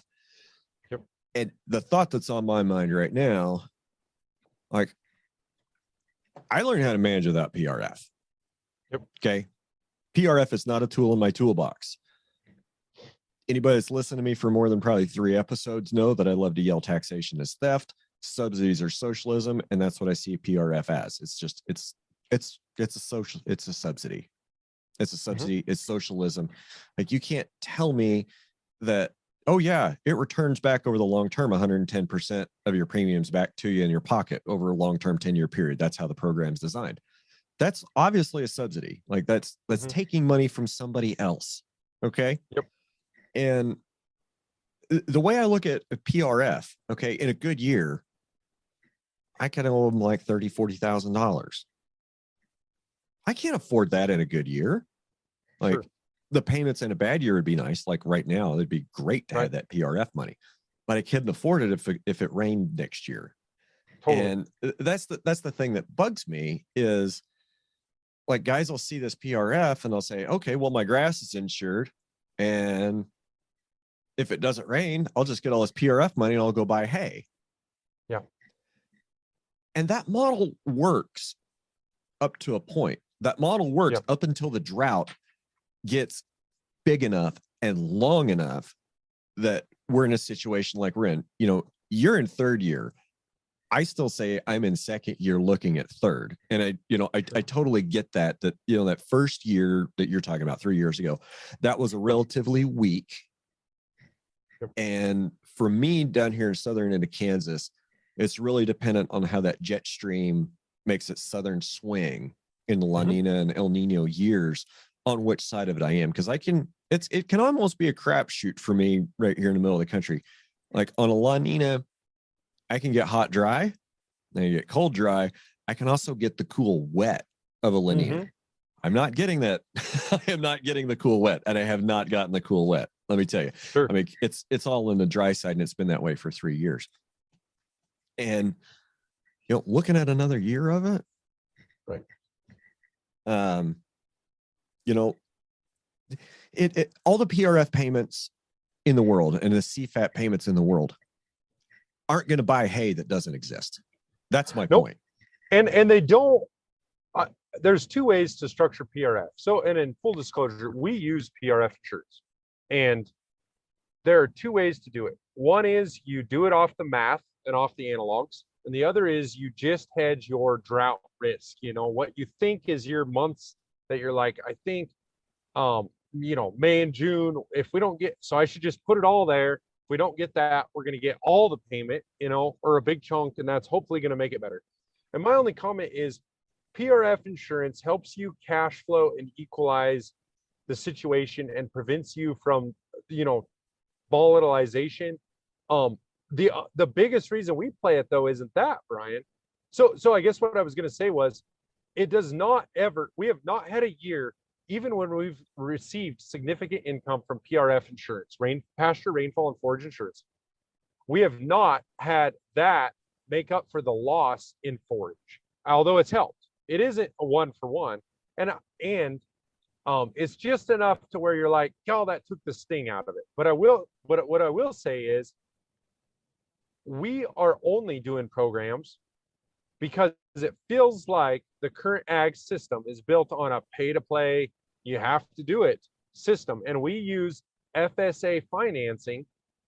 And once you're in the system a little bit, then you're in it all the way. I think a person could run a perfectly viable operation without any of that.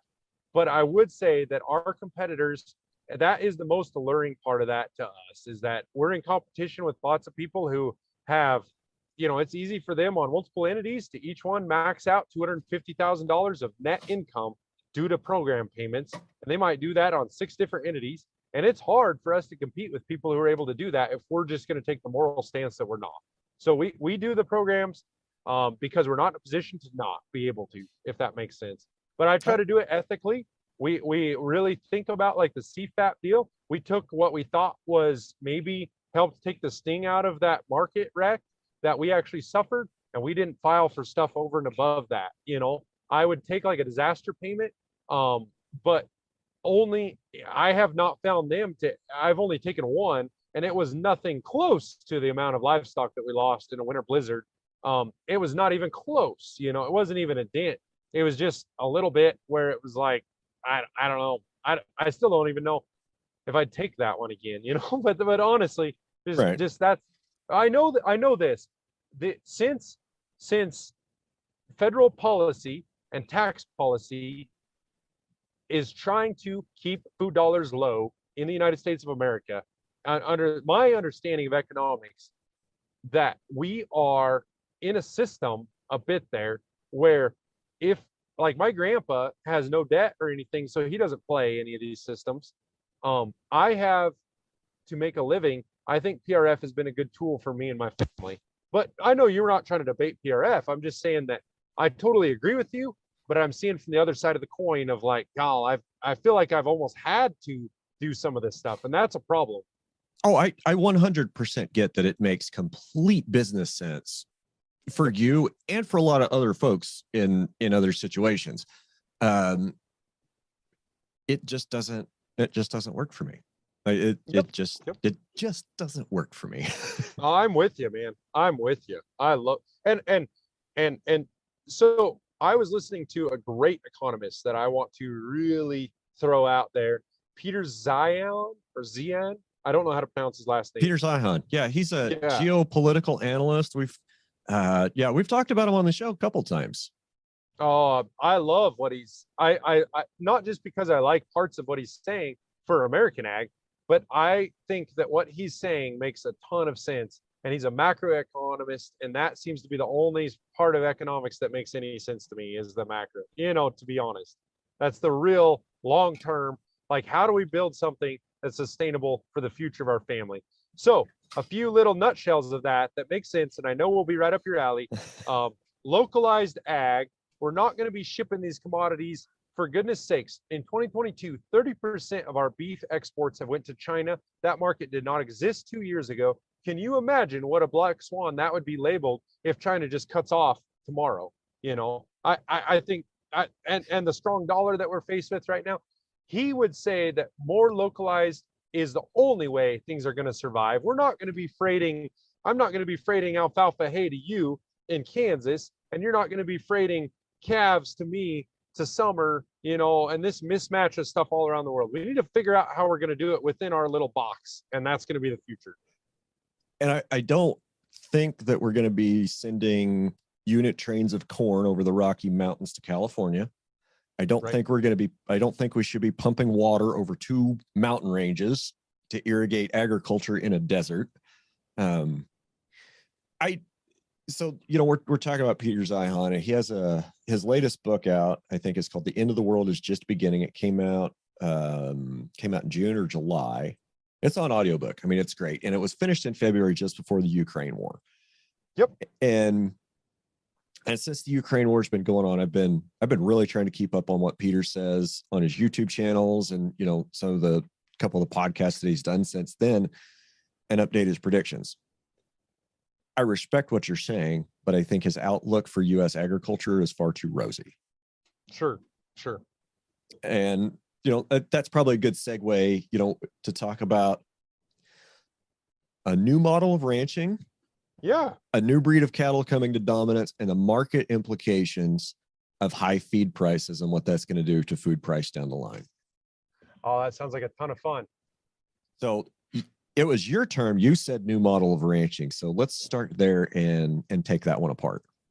Perfect. So because it's a land-based thing, ranching and livestock and such, we have to have the land to do it on.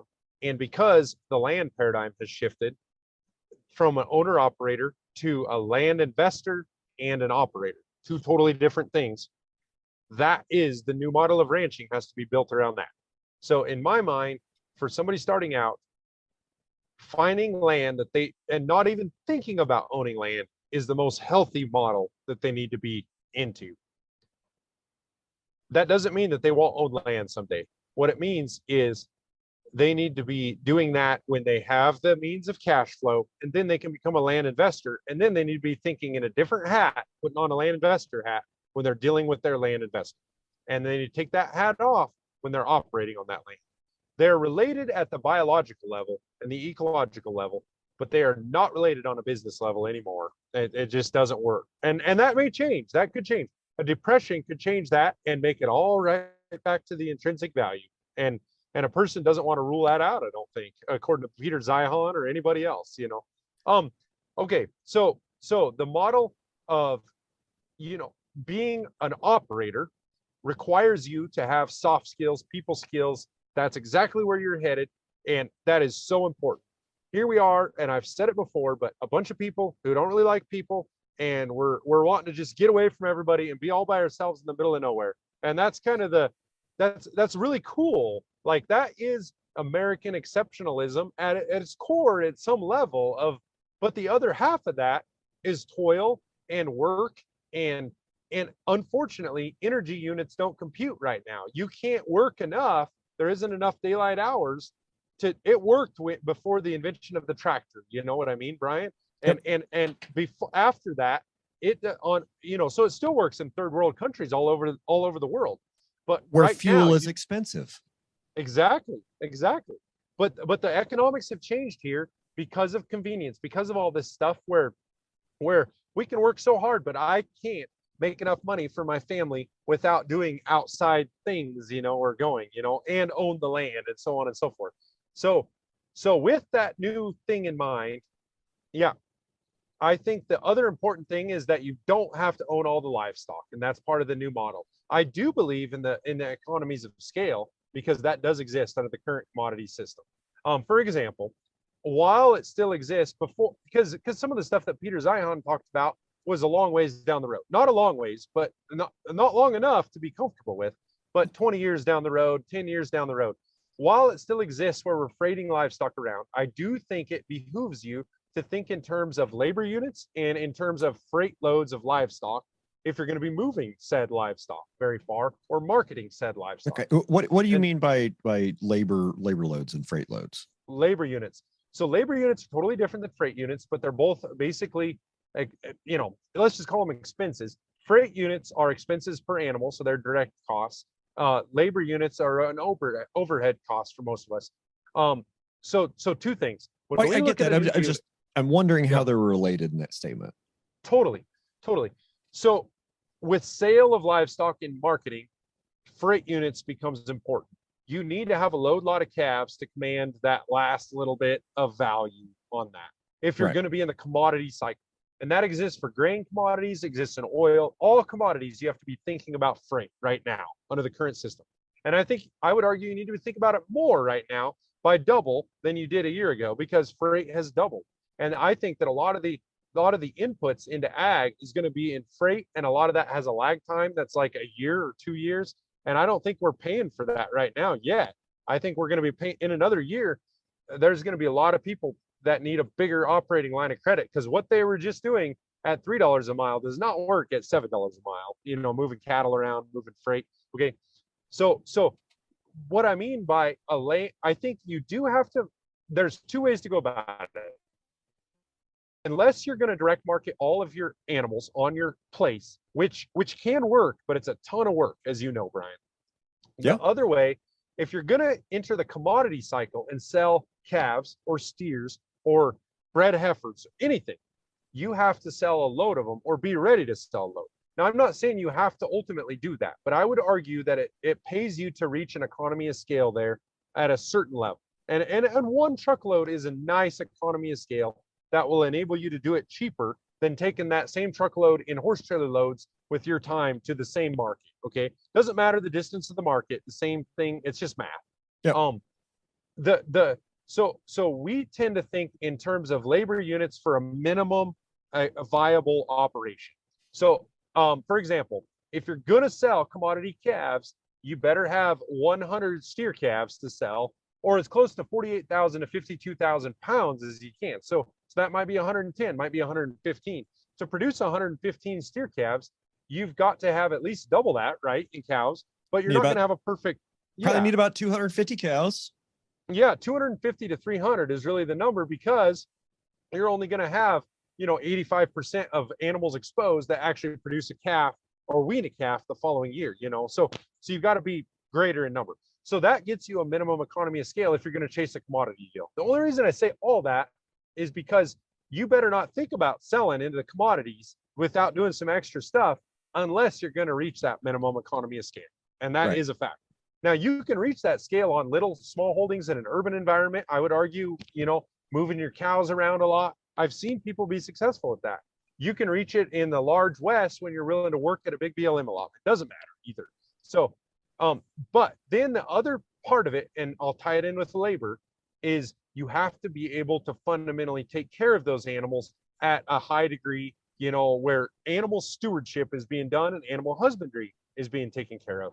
And animal welfare is not going away. We have to be very diligent in taking care of our animals. And so we tend to think, I think that the Burke-Teichert idea of one cow per thousand, or oh, I'm sorry, one man per thousand cows is great from a financial perspective, but it's pretty unhealthy. I think, for the people involved in working on that environment. But economically, you can't hardly go under one man per 400 cows. The math doesn't work. We don't have that much margin to pay for that guy. And so somewhere in there is probably the number. And we tend to think of that when we're picking up a new lease at this point in time. So the first step to that, though, is what can you do? And a person reaches a point of saturation after you've been 3 years of working every day, and you have never had a day off, and suddenly you're trying to get married or something. It works great as a single person. You can go do a lot of stuff. When you try to get married, and then suddenly you have another person there who is probably not willing to go work with you the same hours and go do the same stuff that you're perfectly content to do. I mean, this is my and that kind of wants you home every once in a while. They want to see you. Like, that's why they married you. And it has nothing to do with the finances. It has nothing to do with anything else. They just want to see you. And it won't exist very long where you're all in the field, like doing these pasture walks barefoot and moving stuff. That won't exist very long, is my promise. That's a glorified thing. It can exist after a period of time, when you try to step back in. But to get full circle to there, so the first labor unit you pick up beyond is yourself. The second one, it's pretty easy to do that, make a good living.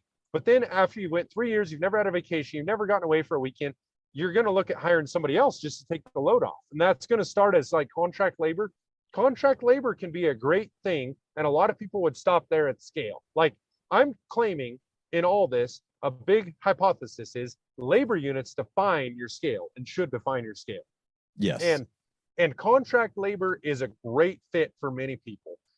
And a lot of people with personalities, I think you're probably one of those, Brian. We talked about that. You don't like having a full-time hired man, if I remember right, so on and so forth. That's okay. Like, my grandpa's in that boat too.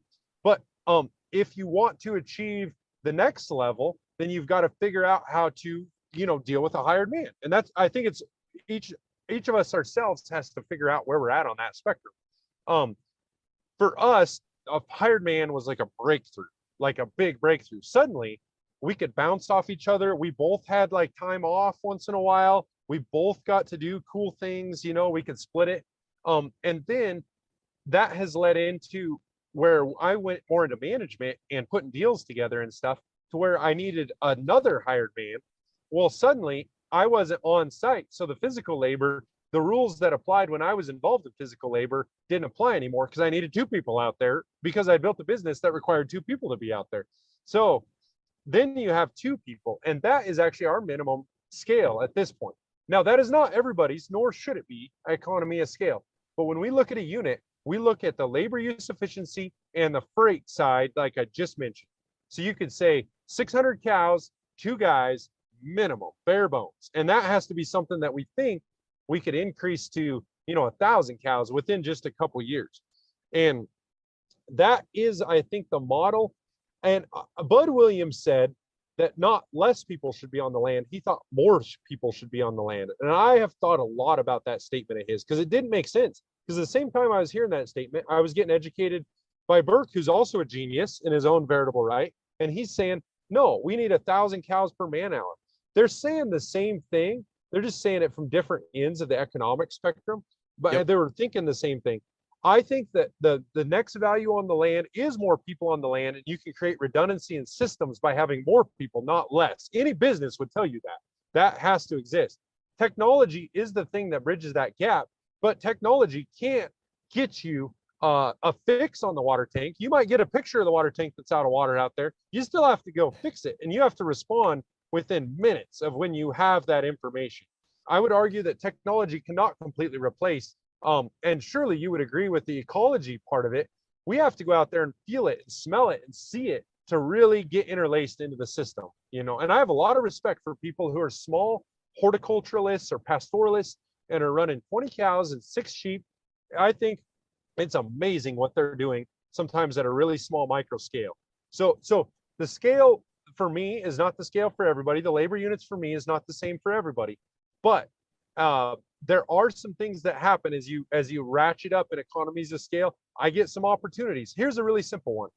I get, because we operated at an economy of scale, I might get a free pair of gloves from my trucker who I paid $15,000 this year. That's minor. But guess what else I get from my trucker? I get first response. If he picks up the phone every time, he's excited to come to work for us and come and help us. And he can do it Johnny on the spot if I'm in a bind. You don't get that at a lesser economy of scale. You just can't. They can't afford to come there, and so on and so forth. So there are things in American capitalism that lead you to have a certain economy of scale. And I think that underserving ourselves and our families on our ranches with the labor is really worth focusing on. And so a big chunk of the labor can come. I really like the intent of the Joel Salatin enterprise stacking model. I don't think that some of the applications fit everywhere, but I will say that I like the intent of it, in that if you're going to come to work here, create your own position. Right. Create something that adds value in a complete new economic thing. And I like that model. And I think that we would like to do more of that model, where somebody comes on and they are creating more value than was there before. And you're achieving, let's say, a bare basic metric of dollars per acre or something has been increased by their presence on the range. And that's a great deal. I think I would go so far as to say, quite heretically, that, like we started out this conversation, in 20 or 30 years, there will be more people on the land. I don't think that's even something to argue about. That's a fact. There's going to be more people on the land because there's going to be, you know, at some level, more people. But there will be more dispersion and less conglomeration. And I know that we've headed there the last few years. A lot of people can only see that far, and they're saying, hey, the grand ranches are consolidated. I think that we're going to see consolidation. Why do we see consolidation, Brian? It's because they have an economic model that pushes for consolidation.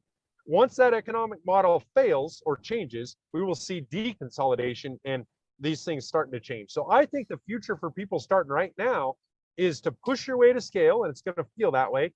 And then you're going to be in the position to maybe you conglomerate in 50 years, you know, into something. I mean, that's how it works. Yeah, I don't think you're wrong. I think that, though, you know, with the current financial economic system, unless something changes dramatically with subsidies, because I think, you know, we hit on it earlier that a lot of, you know, quote, federal food subsidies or federal programs are designed to keep food cheap. And I get that. And, you know, I totally understand that. You know, good nutrient dense food should be plentiful for all people. And, you know, there's that asterisk there, but, you know, if you want to eat good nutrient dense food, you probably shouldn't be shopping a whole lot at Walmart, and you definitely need to stay at a Dollar General. You know, Sure. Go to the farmers markets. That's where you're going to find that. But if that's really the government's goal, is to feed everybody nutrient dense food, farmers markets would be subsidized. Right. But that's not what the system encourages. That's not where the subsidies flow. And, you know, what I'm getting at, you know, we talked a little bit about the, you know, intrinsic production value of land, whether we're talking about irrigated cropland or dry land or pasture land, that it's all being distorted by crop subsidies, you know, and to some extent, land price in a lot of places is influenced by what a CRP payment would be on a piece of land. That's why people buy CRP land. That's what it's traded for the past 20 years, is the value. They don't ever do anything with it. It blows my mind that you can buy a piece of ground that's in CRP as long as you keep putting that contract on it, and then pay the land purchase price, like pay your mortgage with a CRP payment, and still have money left over. While guys like you and I are struggling to pay our damn taxes, you know, working all day in the hot sun with cows. It doesn't make sense. But So what I'm saying is, we've got land prices and land values that are distorted by crop insurance, by CRP, by PRF.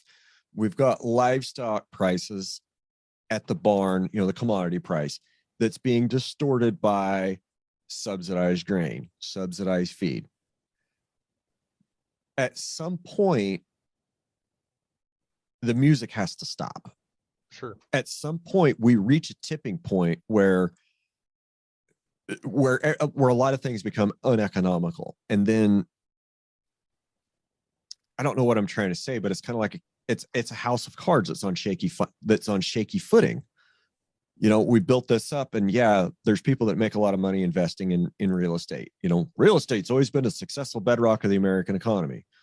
Well, I was alive during 2008. Okay. I remember that real estate meltdown, and I saw it coming in 2004. Like, I saw a flashing neon sign in red that says, this shit is bad and it's going to blow up. It just took a lot longer than I thought it would. Sure. And, a lot of that money that, was going to build up houses that nobody needed to live in. Right. Right.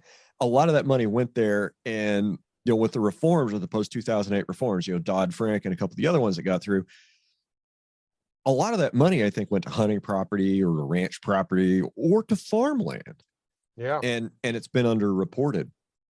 So I don't know how to say this, but there's a reckoning coming with the intrinsic production value of land.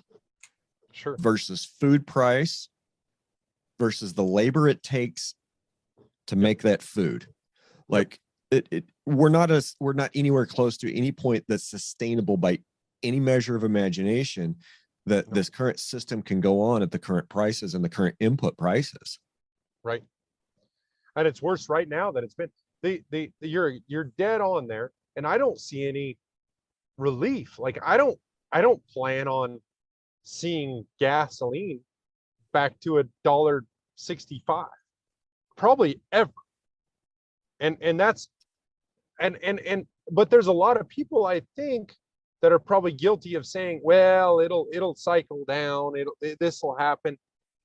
If we saw that, it would be relative value wouldn't be the same. There's just been another big bite taken out of this whole industry is all it is.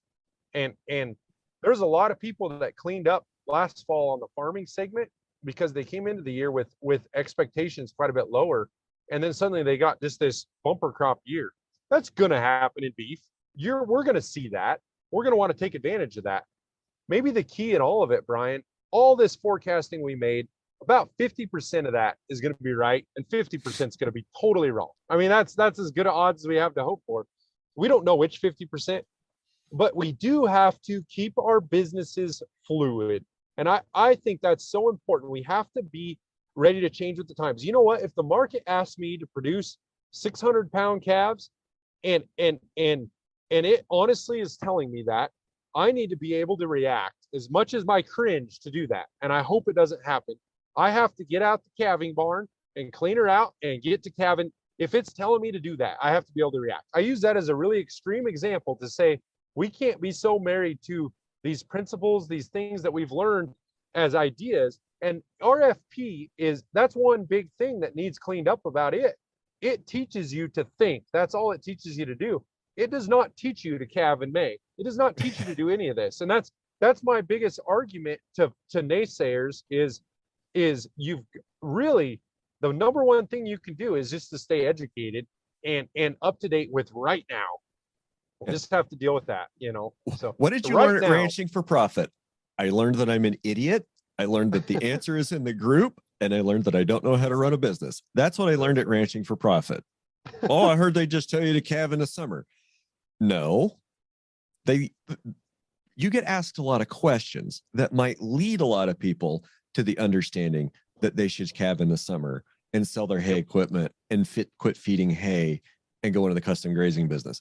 It also leads people down completely different other paths. It leads people to buy a seed stock herd. It leads people to buy damn apple orchards and get into doing bees.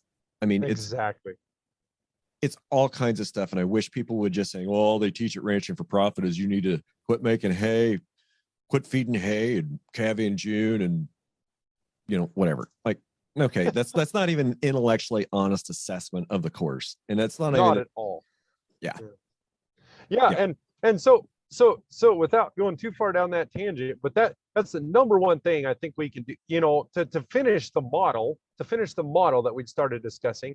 The new era of ranching is not going to be steeped in tradition. The new tradition has to be that you will continue to evolve your model. And that's it. So the model I just talked about, I think, is very pertinent to today's economics. I think we have to be willing to change that. I don't know as if a person should be, I've been that person who's been flighty and back and forth between different things and enterprises. That's bad too. But I think like 3 years, dig in, try an enterprise. If it's not working, but have certain parameters that it has to meet, usually financial metrics and economic metrics. If it doesn't meet those, realize that economics are changing. And I think that the next 30 years, there's one thing we can all agree on, is going to be more volatile. We're going to get more economic things that are telling us to do stuff. So be more willing to change. Maybe the time frame you stick with an enterprise shortens a little bit because it has to. And the fact is, for a young person entering bootstrap like we were, we did not have the ability to get into something that wasn't going to work, because otherwise we were just out of business and we were back to looking for a job, and that isn't in my wheelhouse. I don't want that. I want to build a business that can invest in land as an investment because I find value in that. But I just can't see Sage Askin going to work every day in a suit and tie carrying a briefcase. Like, that image just doesn't compute in my brain. No. And but more and more frequently, I've resonated with people that do. I think I really enjoyed the guy from New York being out, because we could talk the same language, and I've been taught that through RFP.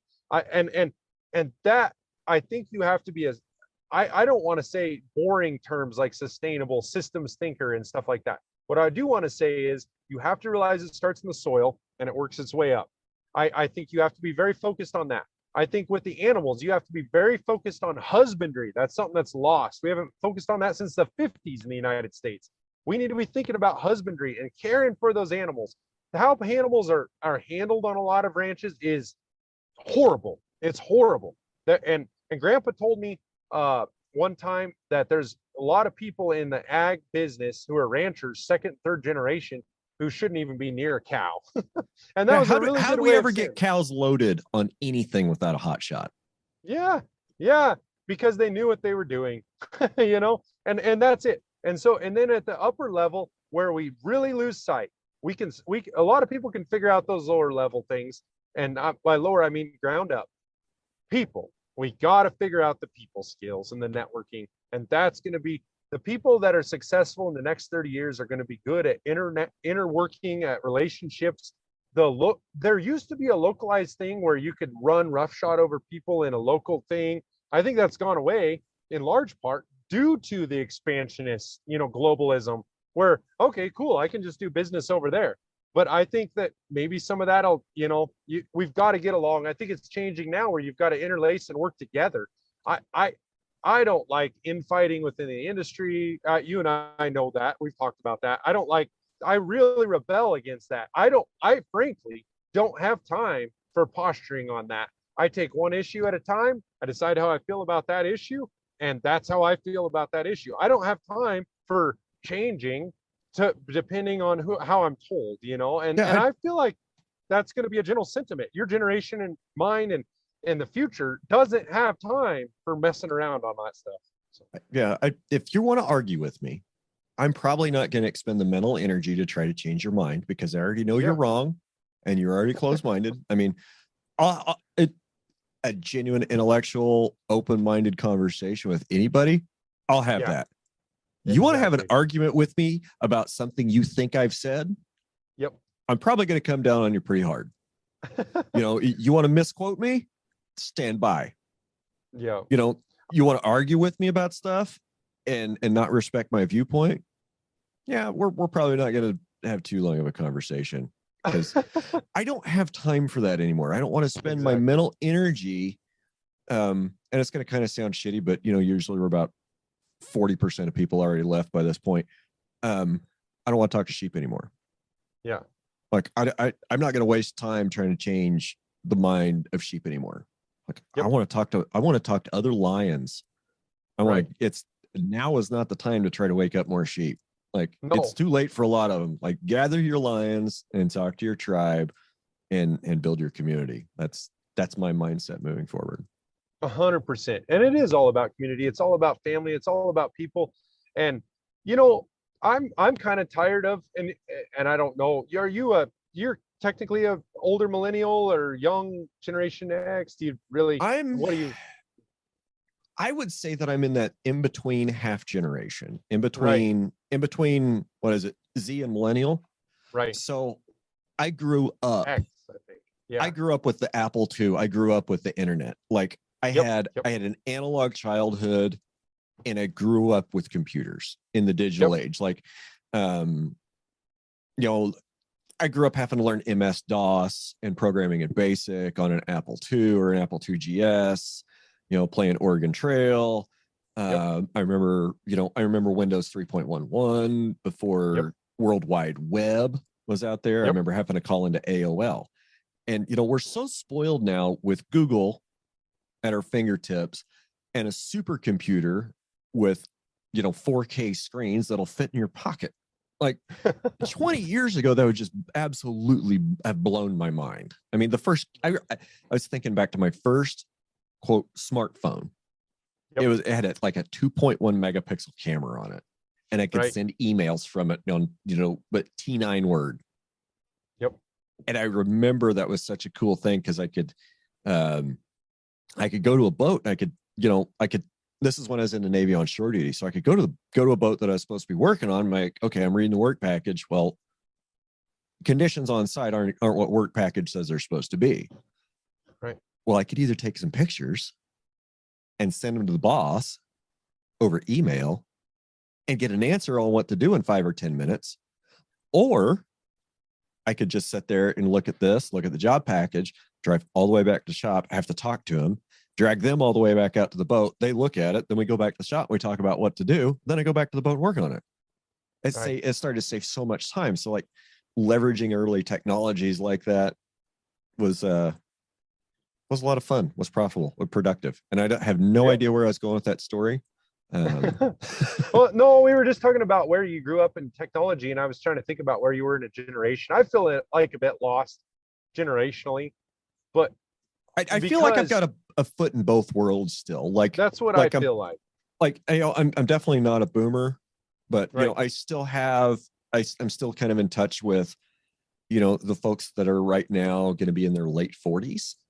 That that are on social media, that have really resisted it, that that didn't rack up a bunch of debt by going to college. And then on the other hand, you've got guys that are in their late 30s that have always had computers, and that have almost always had at least World Wide Web, if not smartphones.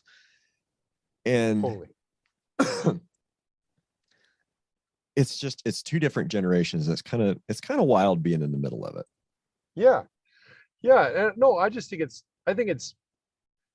I am an optimist, and I'm going to continue that mindset, Brian. And I a couple of the things I dislike about the current cattle industry is it's very close-minded. It's very traditional. It's very, this is how we do it. And very close to new things, new ideas. I mean, for goodness sakes, they ran Alan Savory out of the country on a rope, and he was, to be only fair, wrong that was on almost one 40 thing. years ago. It was 40 years ago, but if you still mention his name to people who've never heard of anything else, they've probably heard of that, and they will resonate anti, and that's bad. Like that's terrible. And so what I'm saying is, I don't think the generations that are coming into that are in the workforce now and are starting to get the wealth, that's the millennials, that's Generation X and or Y or whatever they call it. But the one after the one after the boomers, that I just am saying the blanket statement. I know how I feel. I think I know how you feel. We don't have time to mess with all the things that are in this created cycle now. So I'm excited for where it's headed. That's all that to say that. I am an optimist. I'm excited for where it's headed. I think we're going to have good times in the next 30 years. I think there's going to be a huge changing of the guards and changing of the hands. And I would say that the people that are pretty stuck in their old ways are going to be in trouble. Those who are willing to adapt and learn, there's different levels of that. If Warren Buffett doesn't move his ship very quick, and so that's okay. And so for people who are pretty financially invested in land, that maybe they are running under different economics than I'm running under. I respect that. And they're they're phase 3 businesses. That's okay. That ship can be righted, but they do have to be willing to change if an enterprise hasn't worked for 3 years straight. And down to the bootstrap person, we don't have time for having 1 year that's unprofitable. So our operation is going to look wildly different from somebody else's operation who's in it. There's a whole range there of people that can be successful. What is not successful is digging in your heels and saying, I'm going to do this the same way. It hasn't worked for 20 years. It's going to work way worse the next 20 years. In fact, you'll be out of business. So, yeah. And the guys that don't, the guys that are even now still saying, well, this is how we've always done it. And they're being defensive when you start asking them probing questions about, well, why do you feed hay for 270 days a year in Southwest Nebraska? Right. Why does that make sense for you? I think we're right on the edge of fundamental change in all aspects of agriculture and food production. Like, we're right there. And I think when the change happens, I think it's going to happen fast. And it's an excellent point you just made about keeping your business flexible and able to respond and able to change. And that's what's going to set the operators apart that are ranching in 2032 from the ranchers that are ranching in 2022. Absolutely. Yeah. So, buddy, this has been an absolute blast. Well, thank you. It's been fun. Yeah. We've busted the 2-hour mark. Not that really means a damn thing in the world, but I know you got to get back on the road, and sure. So I don't want to detain you on the side of the highway in Southwest Nebraska any longer than I have to. I mean, actually, well, it's not a detainment.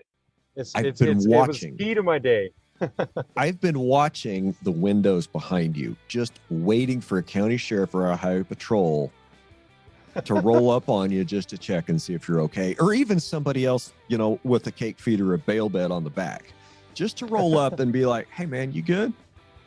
Because if somebody was out parked along the highway on my ranch with a stock trailer with cattle in it for 2 hours, you bet your ass I would have driven by and made sure they were okay. Yeah, I would. That's the era we live in, where most people come by and they, oh, he's just on the phone. I'll do that. I mean, drive up, slow roll up. If I see they got a Bluetooth on, they're holding their phone, I'll just kind of come up next to the window and wave and cruise right on by. And that's usually what it is lately. So. Yep. Oh, it's been fun, Brian. Well, I always get a lot out of hearing you talk, and it's really healthy conversation. I'd talk to you anytime. I hope we could help some listener out there. Just want to encourage everybody to give her a good shot. You'll make her. So. Yep, good stuff. Well, thanks, Sage, and thank you. I'll let you get back down the road, bud. All right. Take care. Yep. You too, and everybody, have a great week. Take care. This episode has been sponsored by C90 Ocean Minerals. Visit C90.com to find a distributor near you or call to request a quote today. That's SEA-90.com. And don't forget to mention that Ranching Reboot sent you. Have a great week, y'all.